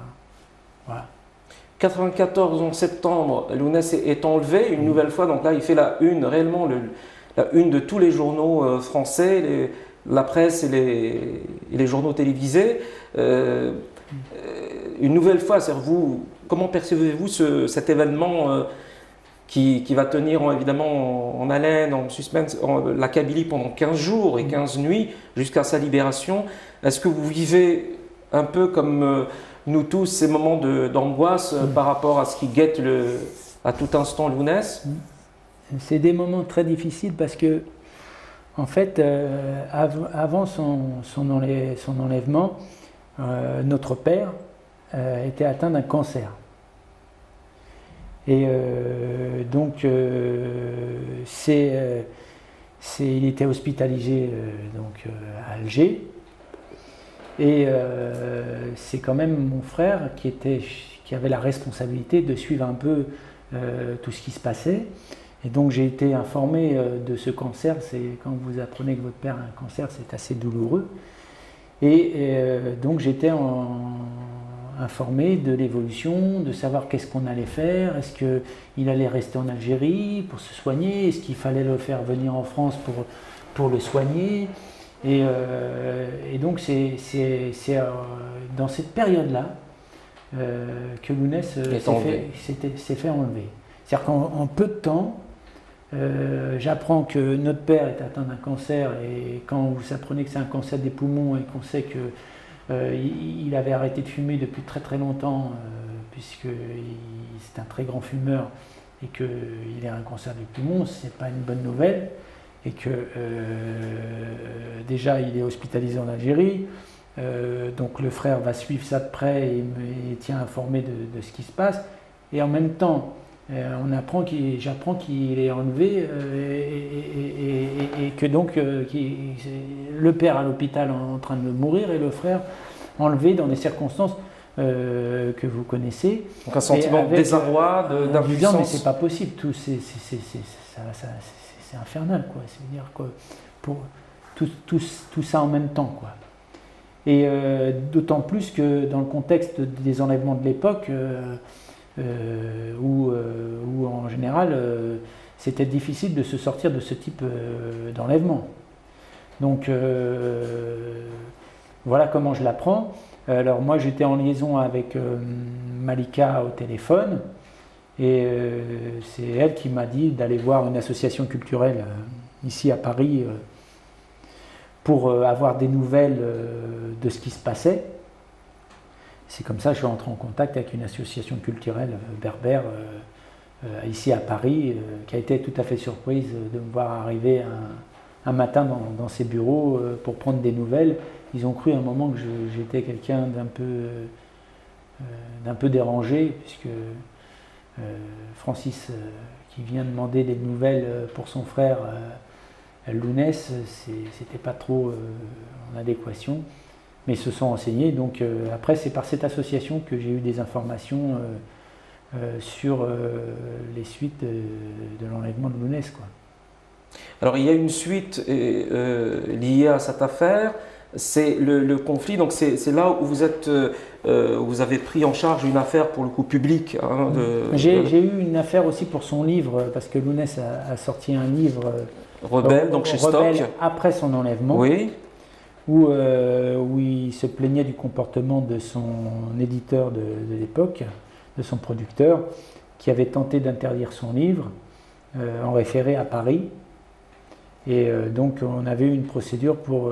Pardonnez-moi, l'éditeur ou le producteur de Lounès.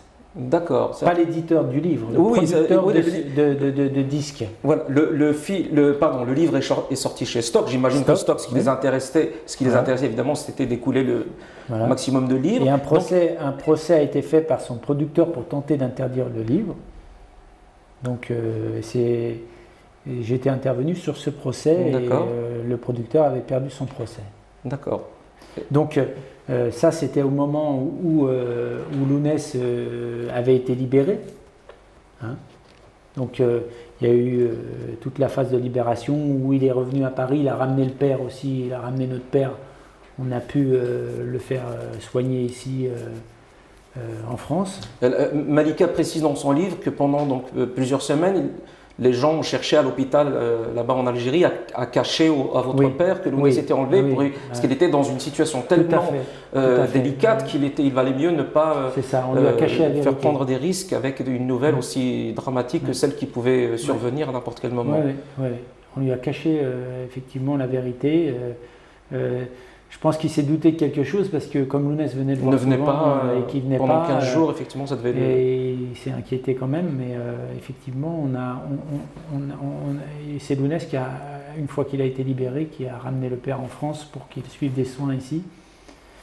Et donc, Ensuite, il y a eu le procès sur le livre. Je dois vous avouer que je ne connaissais pas cette affaire de procès liée au livre Rebelle. oui, Je ne la connaissais pas du tout. oui, oui. Il y a Non, mais le producteur, c'est un producteur qui avait un ici, projet. en France, un producteur en France, il en parle dans son livre de ce producteur. Ah, non, mais ça y est, je vois qui c'est. Mais ah oui, donc c'est lié en fait au contenu du livre. Exactement. Oui, non, mais ça y est, je vois de quelle affaire il s'agit. Oui, oui. D'accord, très bien. Oui. Donc, il avait tenté, ce producteur, En fait, c'est un ancien producteur, un ancien voilà, un producteur. ancien producteur des années Bah, 80. oui, effectivement, des années 80. Les années 80, avec qui Lounès a eu un conflit très grave. Oui. Nous en reparlons dans une autre émission en fait qui a conduit, parce qu'il y a eu un acte de violence de Lounès sur ce producteur. Lounès s'est retrouvé en prison en 86, sauf erreur de ma part, pendant un mois, parce qu'il a porté un coup de couteau au producteur. Et c'est malheureusement, effectivement, ce conflit ne s'est jamais éteint entre les deux. Il avait essayé d'interdire le livre, il a fait un procès qu'il a perdu, donc ce producteur. D'accord. Voilà. Bah, très bien, donc oui, je vois parfaitement donc, de quelle affaire il s'agit à présent. En fait, c'est une affaire de 84-85 qui ressurgit en 1995, je crois. C'est ça, quand il a sorti son quand le livre est sorti une dizaine d'années après. Et une deuxième affaire survient qui est liée à l'enlèvement. Oui. Hein. Donc, dans Le Monde, j'ai retrouvé l'article, dans Le Monde du 6 juin 1996, il est indiqué ceci, je lis simplement un extrait, sa séquestration, donc il s'agit de celle de Lounès, sa séquestration que l'otage a depuis raconté dans un ouvrage intitulé Rebelle, dont nous venons de parler, avait soulevé une émotion considérable en Kabylie, etc. La branche dure du mouvement berbère menacée donc d'une guerre totale, ça aussi c'est une affaire dont il faudrait reparler à un autre moment, parce que comment peut-on menacer de porter une guerre totale contre des gens qui détiennent quelqu'un, à plus forte raison quelqu'un comme Lounès. Pour Farhat Mahni, l'enlèvement, donc, qui à l'époque était anciennement RCD, venait de quitter le RCD, anciennement MCB. Farhat Mahni, l'enlèvement de Lounès, Matoub aurait été en fait, là je cite, monté de toutes pièces par les propres amis politiques du chanteur dans le cadre d'une stratégie de déstabilisation de la Kabylie au profit d'un clan du pouvoir.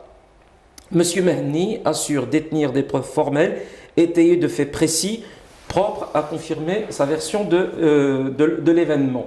Alors, je précise, avant que nous poursuivions donc, sur cette affaire, parce que votre point de vue nous intéresse d'autant plus que vous avez pris en charge cette affaire, Farhat Mahni étant l'objet d'attaques très importantes de la presse algérienne suite à la création du mouvement pour l'autonomie de la Kabylie, il est évident que nous ne voulons pas évidemment participer à une attaque contre Farhat, pour qui à titre personnel j'ai beaucoup de respect, parce qu'il a un parcours qui aussi a fait de lui un symbole de la Kabylie. Néanmoins, malheureusement, cette affaire étant ce qu'elle est, Farhat a aussi joué un rôle assez important à l'époque de déstabilisation de Lounès, parce qu'il y a eu, pour résumer, avant que vous poursuiviez, hein, je résume, il y a eu donc des rumeurs selon lesquelles Lounès n'avait pas été réellement enlevé par des islamistes.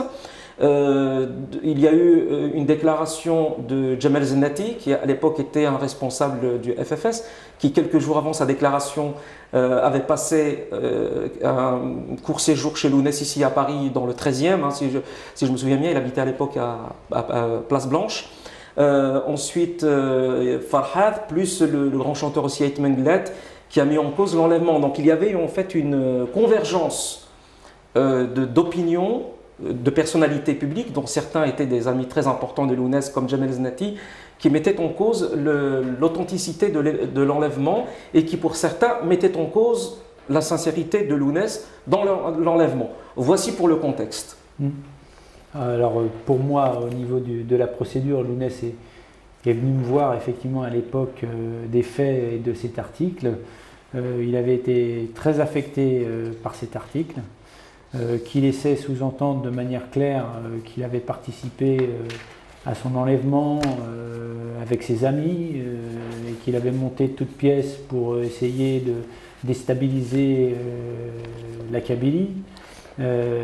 Et ça l'avait très affecté, parce qu'il suffit d'avoir été témoin de son retour, des difficultés de son retour, des traumatismes qu'il a subis lors de son enlèvement, et l'état dans lequel il était, je ne sais pas si vous l'avez rencontré très peu de Alors, temps après. je ne le connaissais pas, Voilà, donc, je l'ai vu une fois comme cela, voilà, mais je ne l'ai donc, pas vu, je ne le fréquentais pas à cette époque à titre personnel. Rencontré, il était dans un état de traumatisme avancé. Il était même à la limite de délirer sur certains points au niveau de certaines thèses des gens qui l'avaient kidnappé. Ça a été très très dur psychologiquement. Il avait la phobie de sortir, il avait été très très très très affecté. Je veux que vous me confirmiez, pardonnez-moi, je veux que vous me confirmiez cela, c'est-à-dire qu'il avait des signes physiques visibles de perturbation. Ah ben c'est physique et psychologique, c'est-à-dire on ne reconnaissait pas quoi. C'est très important. Quand il est sorti effectivement de cet enlèvement, c'était très très très très dur pour lui quoi. Il a fallu du temps pour qu'il se remette. Hein. Donc là, si vous voulez, les propos tenus étaient inacceptables parce que c'était mettre en doute sa sincérité, la façon dont il a décrit les conditions de son enlèvement, la façon dont il a été enlevé, les peurs qu'il a subies, il croyait mourir au moment de cet enlèvement. C'est finalement essayer de le rabaisser et d'attaquer sa personne. Pardonnez-moi Francis, mais dans le texte que j'ai lu, il me semble que les propos rapportés de Farhat Mahni s'attaquent davantage aux amis politiques de Lounès qu'à Lounès lui-même. Oui, mais vous savez... Mais je sais qu'il y avait déjà entre les deux, il y avait des éléments qui faisaient penser... moi, je parle de la lettre du texte. Oui, tout à fait. Mais vous pensez bien que c'est sur ce terrain que le confrère qui a défendu Farhat Mahni a agi. Dire, mais non, mais vous savez, la diffamation, elle est à la fois... Et sur les éléments que vous comptez et les insinuations que vous subordonnez. D'accord. D'accord. Donc, à partir du moment où vous dites que ce sont vos amis qui ont organisé votre enlèvement. Si ce sont mes amis, c'est qu'ils ne peuvent pas le faire sans ma complicité. Bien sûr. Et aussi l'ambiance nauséabonde qui existait entre les relations de ces deux chanteurs à l'époque. Alors je ne dis pas maintenant, parce que moi je suis d'accord avec vous sur un point de vue. Parce que ça, je voudrais commencer par ça, si c'est possible. Allez-y, Francis. C'est de dire que moi, je souhaite à M. Farhat Mahni de faire ce qui est le mieux pour l'Algérie. Que tout se passe bien et que pour une fois, c'est ce que je vous ai dit quand je vous ai eu au téléphone, on passe d'un message conflictuel et toujours dans le combat et l'anéantissement des autres, dans quelque chose de positif et d'amour de son prochain. C'est-à-dire que effectivement, il faut construire les choses de manière positive. Et si M. Farhat Mahni fait un jour des choses positives et fait des choses dans le bon sens, eh bien, qu'il aille très loin. Oui, et ça, c'est pour dire que j'ai pas, si vous voulez, d'antinomie contre lui. Bien sûr. Hein? Oui. Mais c'est bien ce qui est important de dire, c'est que c'est dégager des insinuations dans la presse qui a conduit à une décision de condamnation de diffamation, à la fois du Monde et de M. Mahni. C'est ça, parce que Lounès a attaqué et les propos et le journal qui rapporte les propos. Voilà, et il y a eu donc un jugement de condamnation confirmé en appel. Hein, donc la diffamation, elle a été jugée, c'est jugé, il y a eu une diffamation. Mais plus loin que la diffamation, c'est les propos qui ont été tenus en audience. Alors j'ai assisté à l'audience. Le système de défense. C'est-à-dire que le système de défense a été basé sur le dénigrement de Lounès, sur le fait qu'on ne l'a pas respecté, qu'on a dit qu'il était moins que rien. Alors moi je me souviens... Et à partir de là, si vous voulez, on est loin de dire « Ah non, mais excusez-moi, parce que j'ai blessé quelqu'un, je m'excuse. Mes propos ont été mal compris. Je ne veux pas blesser un individu. D'accord? Son honneur. Mais quand le système de défense a été basé sur des attaques de la personne et en disant qu'il était quelqu'un de pas terrible, pas très intelligent. Moi, je me souviens des propos, si vous me permettez, je peux les dire, parce que c'est quelque chose qui m'a marqué, puisque j'ai assisté à c'est à cette occasion que je vous ai rencontré pour la première fois. J'ai assisté donc à ce procès, et les propos de l'avocat étaient les suivants. Lounès était qualifié d'arbre, frustre et rabougri. Plusieurs fois, il a été, pour décrire sa personnalité, donc il a été dit de lui qu'il faisait des chansonnettes à danser, qu'il n'était connu de personne, respecté de personne. Donc, je cite pratiquement mot à mot ce qui a été dit par l'avocat de Farhat. Et lorsque Lounès et moi, lorsque nous sommes à la fin du procès, donc c'est moi qui suis rentré avec Lounès qui devait repartir le surlendemain pour la Kabylie. Et il n'arrêtait pas, il était frappé par cette image d'arbre fruste et rabougri. Il n'arrêtait pas, il ne cessait pas de la répéter. C'est quelque chose qui, pendant des heures, il répétait cette expression. Donc c'est dire à quel point il s'était senti humilié par ces insultes. Voilà, c'était simplement pour citer ces éléments que j'ai gardés en mémoire parce que nous les avons répétés, parce que Lounès les a répétés plusieurs fois. Non mais, moi j'ai ressenti dans ces audiences une forme de haine de M. Mény à l'égard de Lounès. Ça transpirait, c'était présent. Dans le prétoire, ça se ressentait. Ouais. Donc, par rapport au fait qu'il ait pu avoir cette attitude à l'égard de Lounès ça a blessé. Et c'est pour ça qu'il a fait un procès, qu'il n'a pas voulu laisser courir comme tant de fois il a pu laisser courir. Hein. Donc, aujourd'hui, on me rapporte, parce que moi je suis moins en connaissance des choses de l'Algérie que vous, mais on me dit qu'il se présenterait comme un ami de Lounès, comme quelqu'un qui aurait eu une attitude correcte à son égard. Il y a eu des périodes dans leur vie, dans leur parcours respectif. Ils ont été amis. Lounès, par deux fois, a chanté de manière très élogieuse Farhat. En 79 une première fois, en 85, 86 une deuxième fois. Ils ont failli enregistrer un titre ensemble en 1992, dans Communion avec la patrie, ça ne s'est pas fait.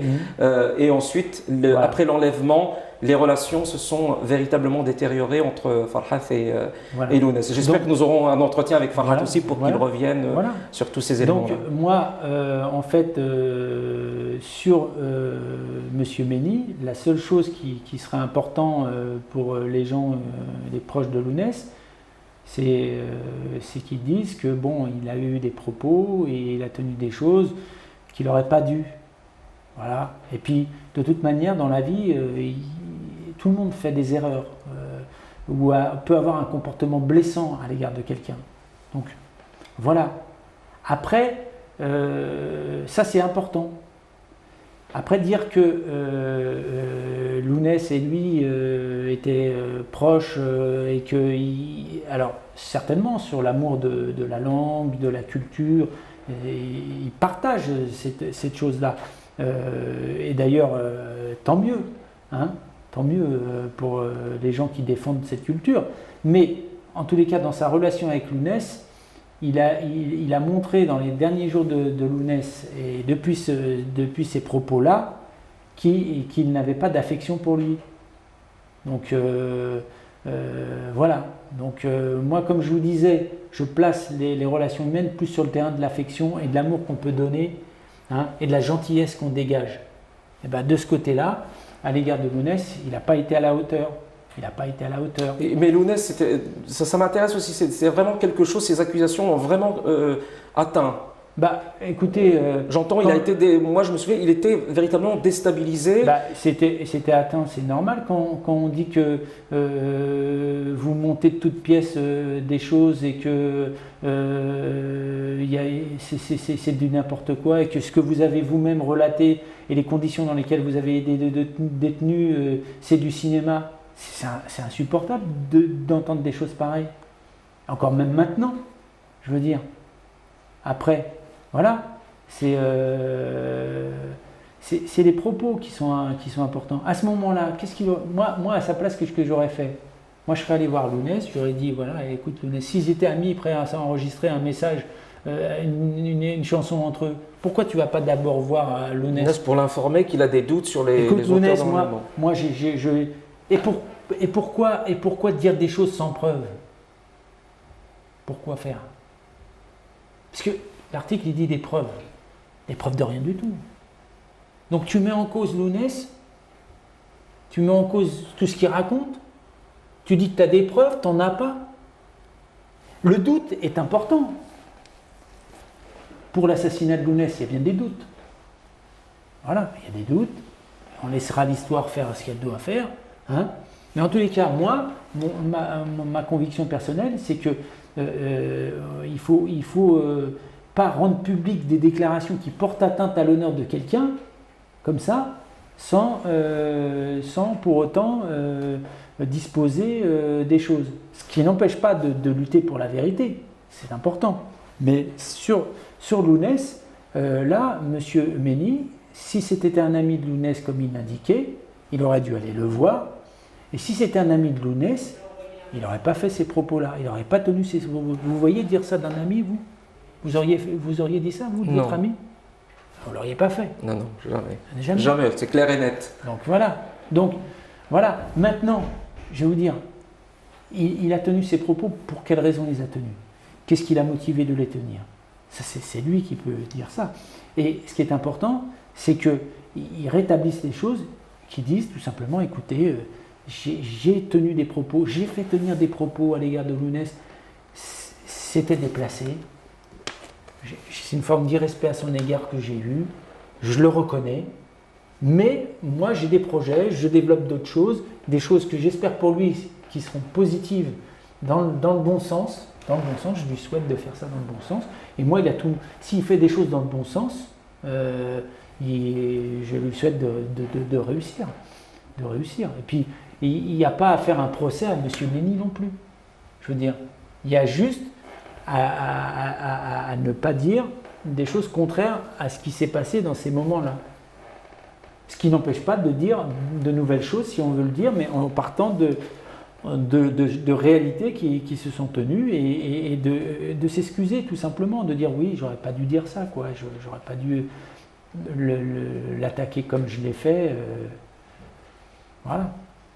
Donc pour moi, pour tous les gens qui ont assisté au procès et qui ont entendu ce qui s'est dit, on peut difficilement soutenir que c'est même un ami qui aurait fait une erreur. Parce que les propos étaient tellement agressifs, tellement durs, que ce n'est pas un ami qui a fait des erreurs. Donc à l'époque, en tous les cas. Maintenant qu'ils disent qu'ils regrettent, ça serait bien. Voilà. Je pense que Lounès aurait apprécié une déclaration publique disant qu'il regrettait les propos qu'il a tenus à son égard. Je constate à notre échange que vous avez en réalité participé plus d'une fois à la vie de Lounès et même à des conflits qui dépassaient le cadre familial ou intime, puisque nous avons parlé du conflit qu'il a opposé au producteur de disco laser, à Farhat Mehni, le lien que vous avez eu lorsque le drame familial de cancer de votre père est survenu. En réalité, vous n'avez pas été séparés, vous n'avez pas vraiment été séparés avec Lounès. Au contraire, vous êtes liés à la fois intimement et historiquement, je dirais tout de même. Je pense que vous le veuillez ou non, vous avez participé un peu à l'histoire récente de la Kabylie. Non, mais par la fonction que vous avez occupée auprès de Lounès en tant qu'avocat. Non plus. Je pense sincèrement, il faut replacer les choses à leur juste position. Sur mon intervention en tant qu'avocat, j'avais une pression supplémentaire, c'est que je défendais mon frère. Et les enjeux étaient très importants. Je parle du second procès, évidemment, celui qu'il a opposé à Farhat. Voilà, et que pour lui, pour son honneur, c'était des procédures très importantes. Donc quand vous êtes jeune avocat, c'est une grosse responsabilité de faire ça pour votre frère. Hein. Donc c'est ça qui est important pour moi, c'est d'avoir été à la hauteur de ce qu'il pouvait attendre, surtout que certaines personnes lui disaient de ne pas avoir recours à moi. parce qu'il fallait prendre un avocat expérimenté ou quelqu'un d'autre pour le défendre. Bien sûr, et les enjeux étaient vraiment très très importants. Pour lui, les enjeux étaient très importants.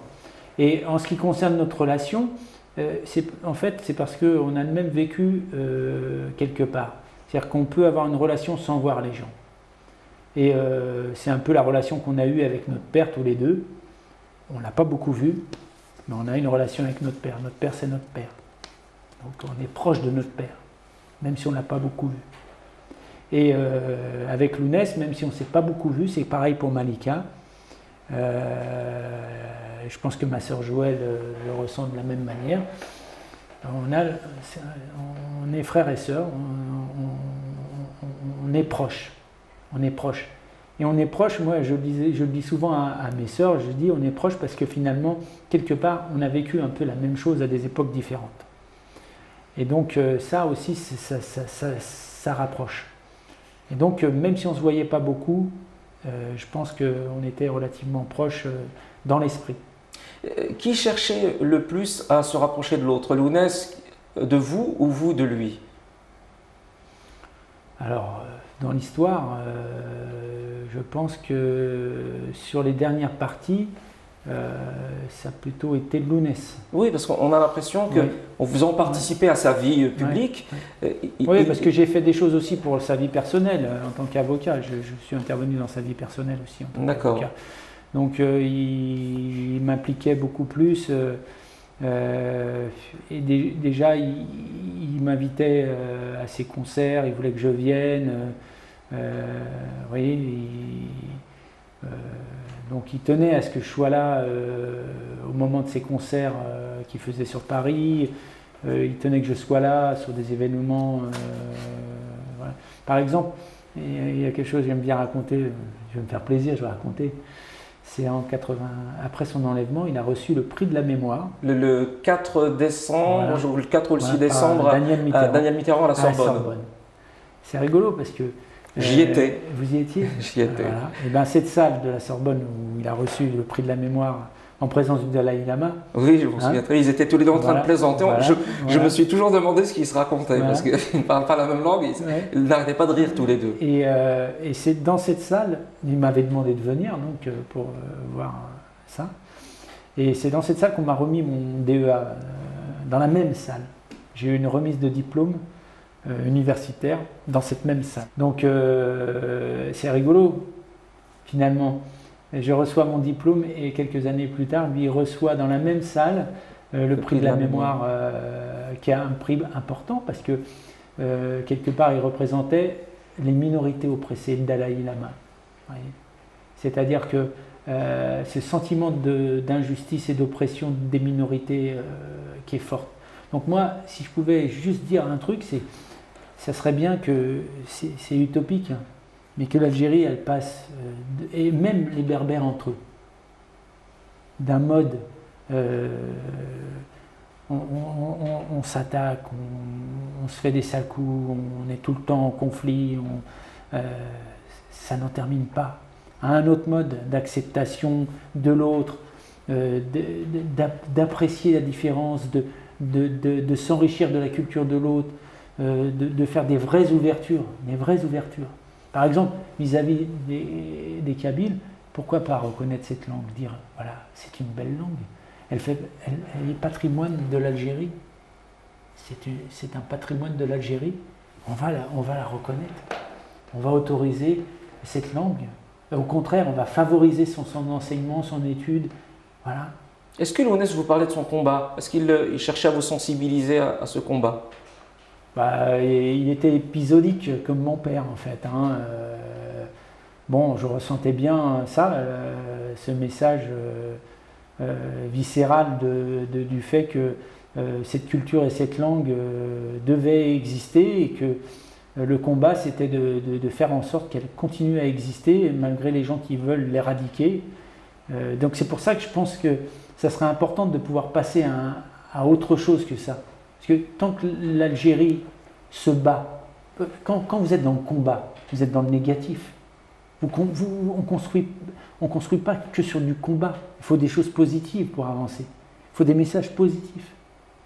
Donc à partir de là, c'est pour ça qu'il faudrait espérer de grands hommes comme certains pays ont eu, des gens avec une vraie aspiration et l'amour de tout le monde, pour arriver à dépasser ça. Le 25 juin 1998, Lounès est assassiné vers 13h30 à peu près. Comment vous avez appris la nouvelle? Eh ben, c'est dans ma voiture. Par la radio donc? C'était France Info. France Info, je roulais comme ça dans ma voiture. Et j'ai appris comme ça. Puis c'était une horreur. C'est passé en boucle. Oui, je me souviens. C'est passé. C'était une période difficile parce que notre père est décédé en 96. Donc la perte du père, la perte du frère, ça s'est enchaîné. Et puis après, on a perdu notre mère derrière. Des périodes difficiles. Très difficiles. 16 ans après la mort de Lounès, donc à la fois, je dirais, en termes publics et en termes privés, quelle image gardez-vous de Lounès et quelle image pouvez-vous transmettre, par exemple, à vos enfants au sujet de Lounès? Au sujet à la fois de votre frère et de ce héros. Oui.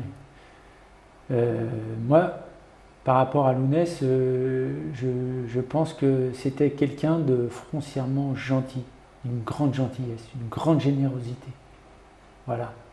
C'était quelqu'un, il suffit de l'avoir croisé. Il était simple, mais dans le bon sens du terme.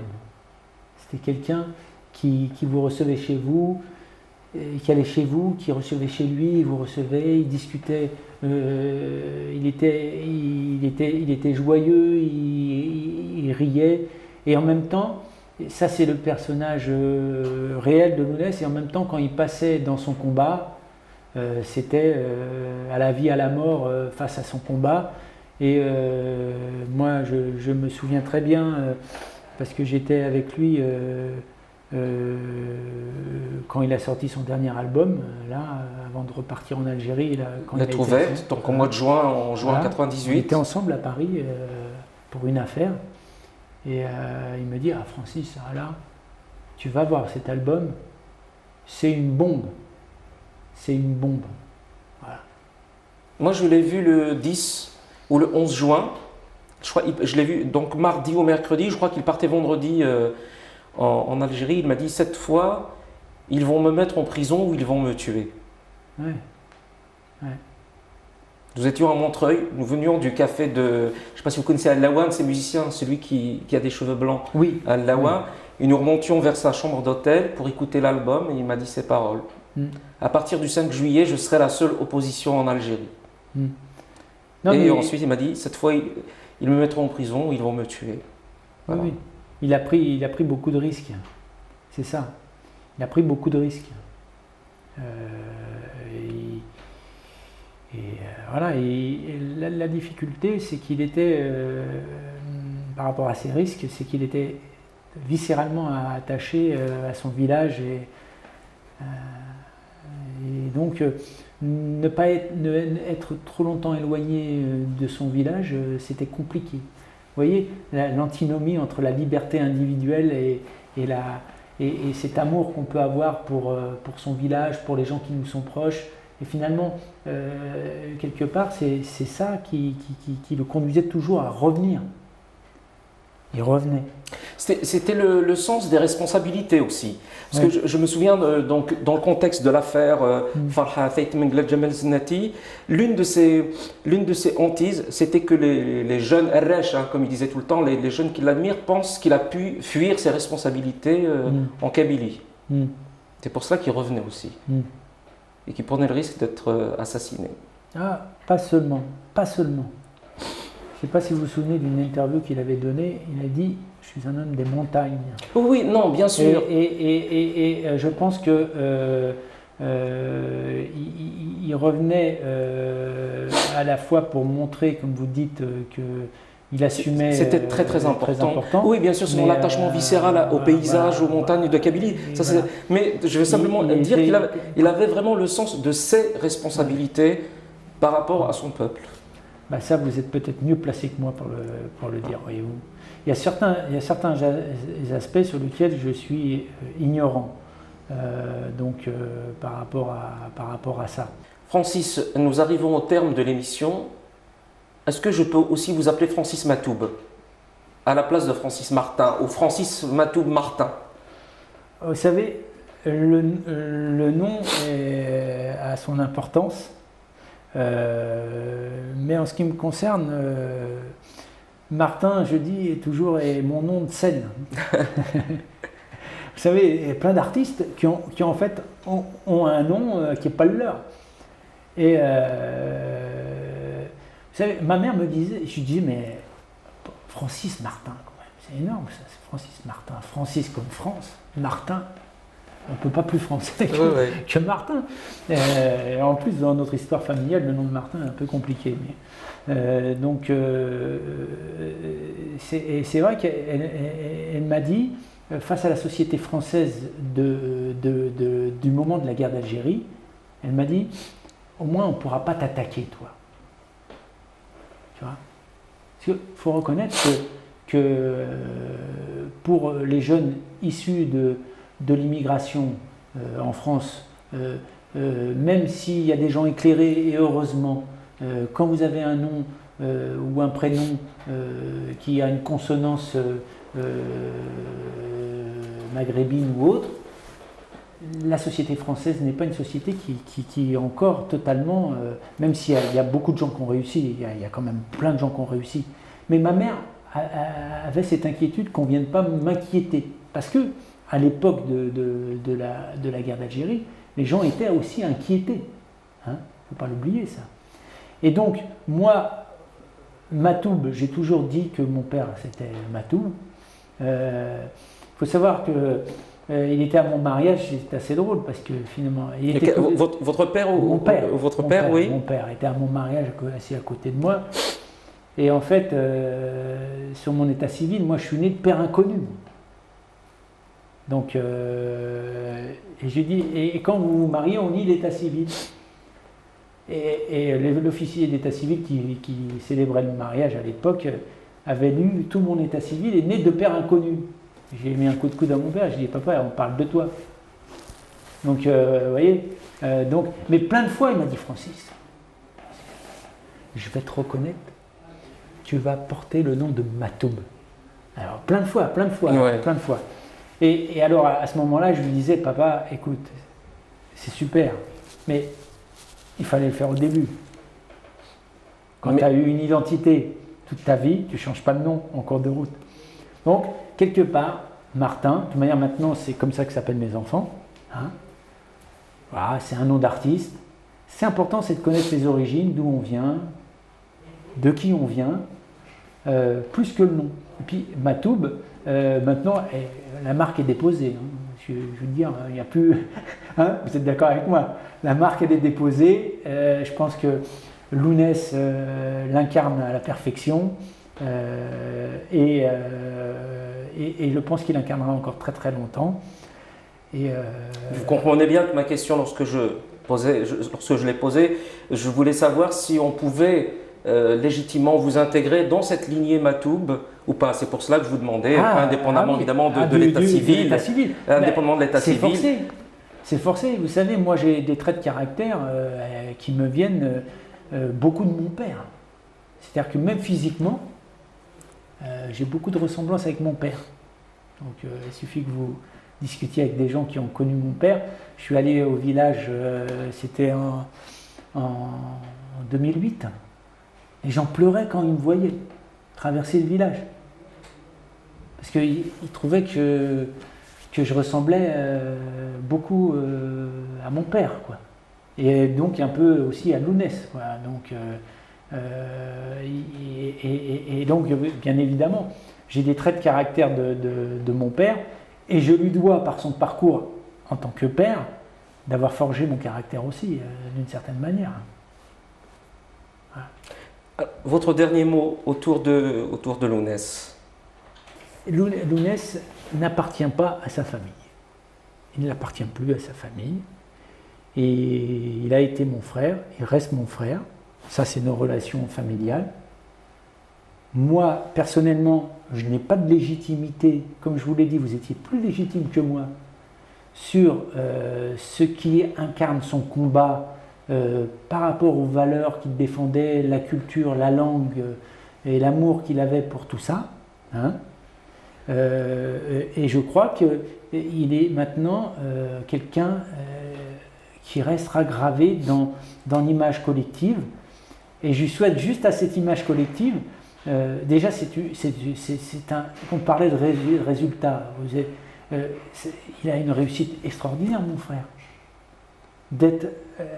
D'avoir cette popularité et de rester dans le cœur des gens comme ça, et de créer de l'émotion chez les gens, c'est quelque chose d'exceptionnel. Donc ça, voilà, il incarne des valeurs d'un pays, de tout un peuple. C'est à ces gens-là qu'il appartient. Moi, j'ai juste voulu témoigner, quand on s'est eu au téléphone, sur deux aspects. À l'aspect, je pense, qui est intéressant pour les gens qui aiment Lounès, de son vécu,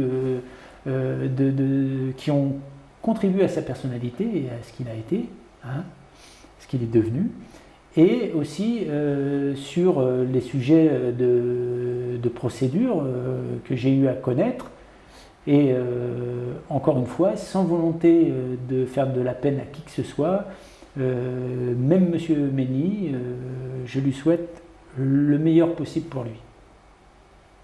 Et si ce meilleur possible peut être le meilleur possible pour l'Algérie et les Kabyles, encore mieux.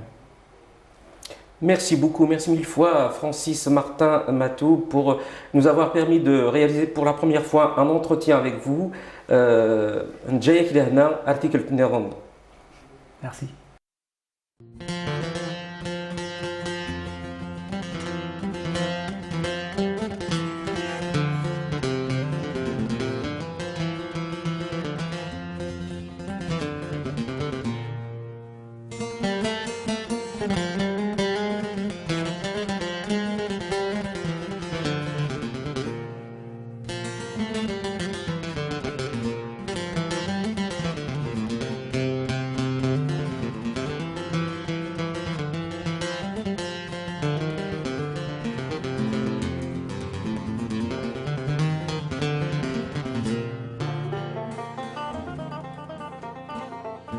وركفكر يلي نغمي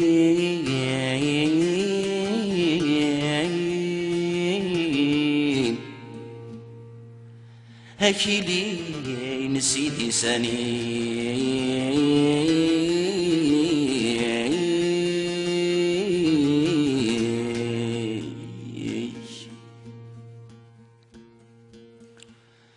هخاميك ذي الخلاوي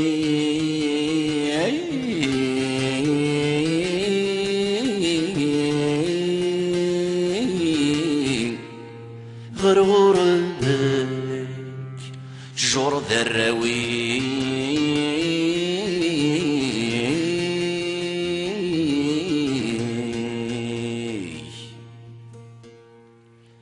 ماجد الغرضي وثقيل ويغثن تبغى ندين هذا بان الدنيين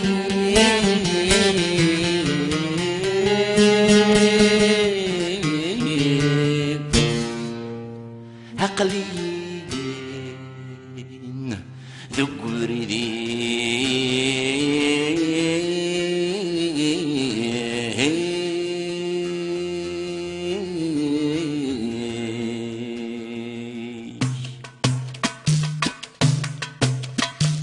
وليذا مني قلت ما يفاغ ربي وليذا نحكي سلحي في ذن المذ ذيلي ذي الجراس حسبيرني يقضى عيد الهلاك شنير وفرح غور زهير وحذر الشانة ذا أمير وحذر روح وين حمل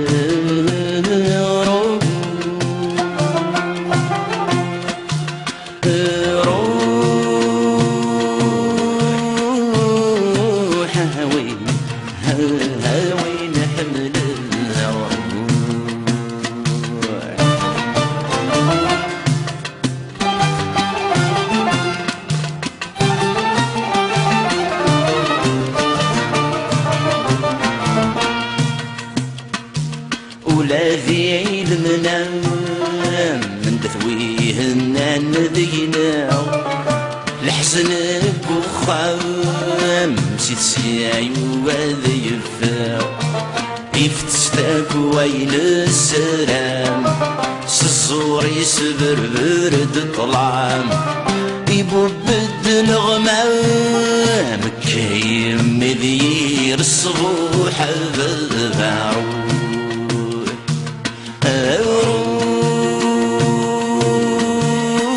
روح وين حمل غروب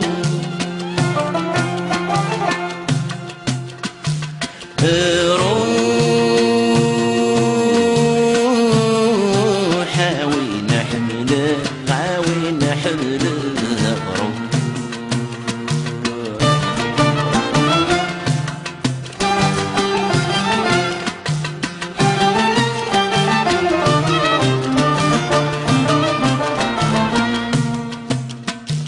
الحيفة في الحيف يلفلوف عرض الدول تماس ورد جراس وريف ثلويثة غد ذهن لاياس سقمي غي سحب واسيف ورغي شور غي ضليق في الريف نسكان نسحي السيف ولا شدي غمر ثور غنشو حبل بارو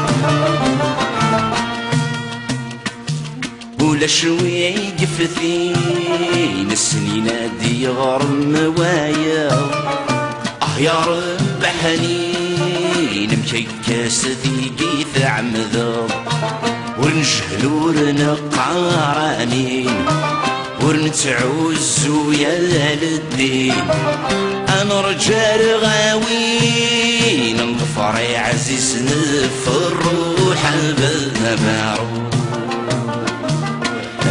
روح